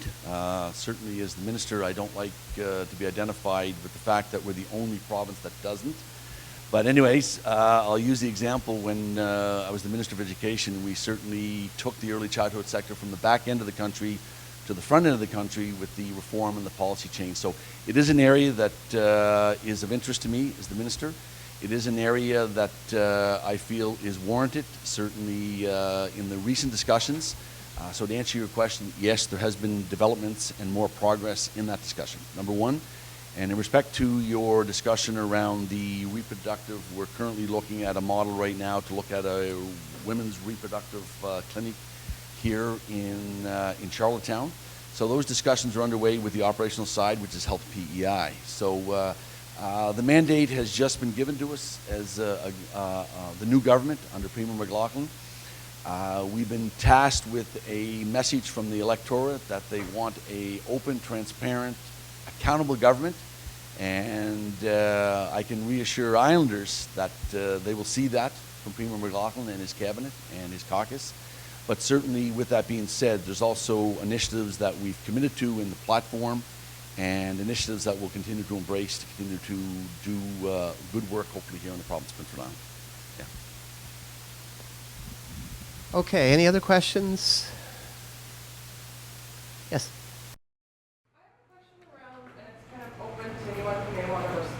But it's around harm reduction approaches to working with youth and addictions, and I think it's really important to remove the blame, the judgment, the shame, and to make the link between trauma, substance use, addictions. And I'm just wondering if anyone can speak to what your harm reduction policies may be, how you operationalize that, and maybe how that fits into other groups doing similar work in Atlantic Canada. I'm really glad. I know that Marilyn has a question that was handed in writing, and other panelists will want to respond to yours as well. But I wanted to grab the mic and share that in New Brunswick we have a provincial harm prevention strategy that is co-led by the Office of the Child and Youth Advocate and our Executive Council office. So Executive Council is the part of government that supports Cabinet. And so one of the things, it was really instrumental for us working with ECO, because we learned as an advocate, as a legislative officer, when you start working with the Cabinet office, things happen at a different pace. So we now have a provincial roundtable which has been meeting for the last year of 40 stakeholders. 9 deputy ministers are represented at that table. 8 youth from across the province with different experience of harm and perspective. And civil society and academics are represented at that table. We're working towards the elaboration of a provincial harm prevention strategy in application of Article 19 of the UN Convention on the Rights of the Child, which guarantees to every child the right to grow up and to live free from harm and violence. So that's a right which we're trying in New Brunswick to take seriously. And what's interesting is that in the process of eliciting that strategy and developing the strategy, the 2 issues that kind of floated to the top as priority areas of focus are cyber violence and bullying that was mentioned here earlier this morning, and mental health and access to mental health services, just to say to what extent these issues are cross-cutting. So thank you for the question, and stay tuned.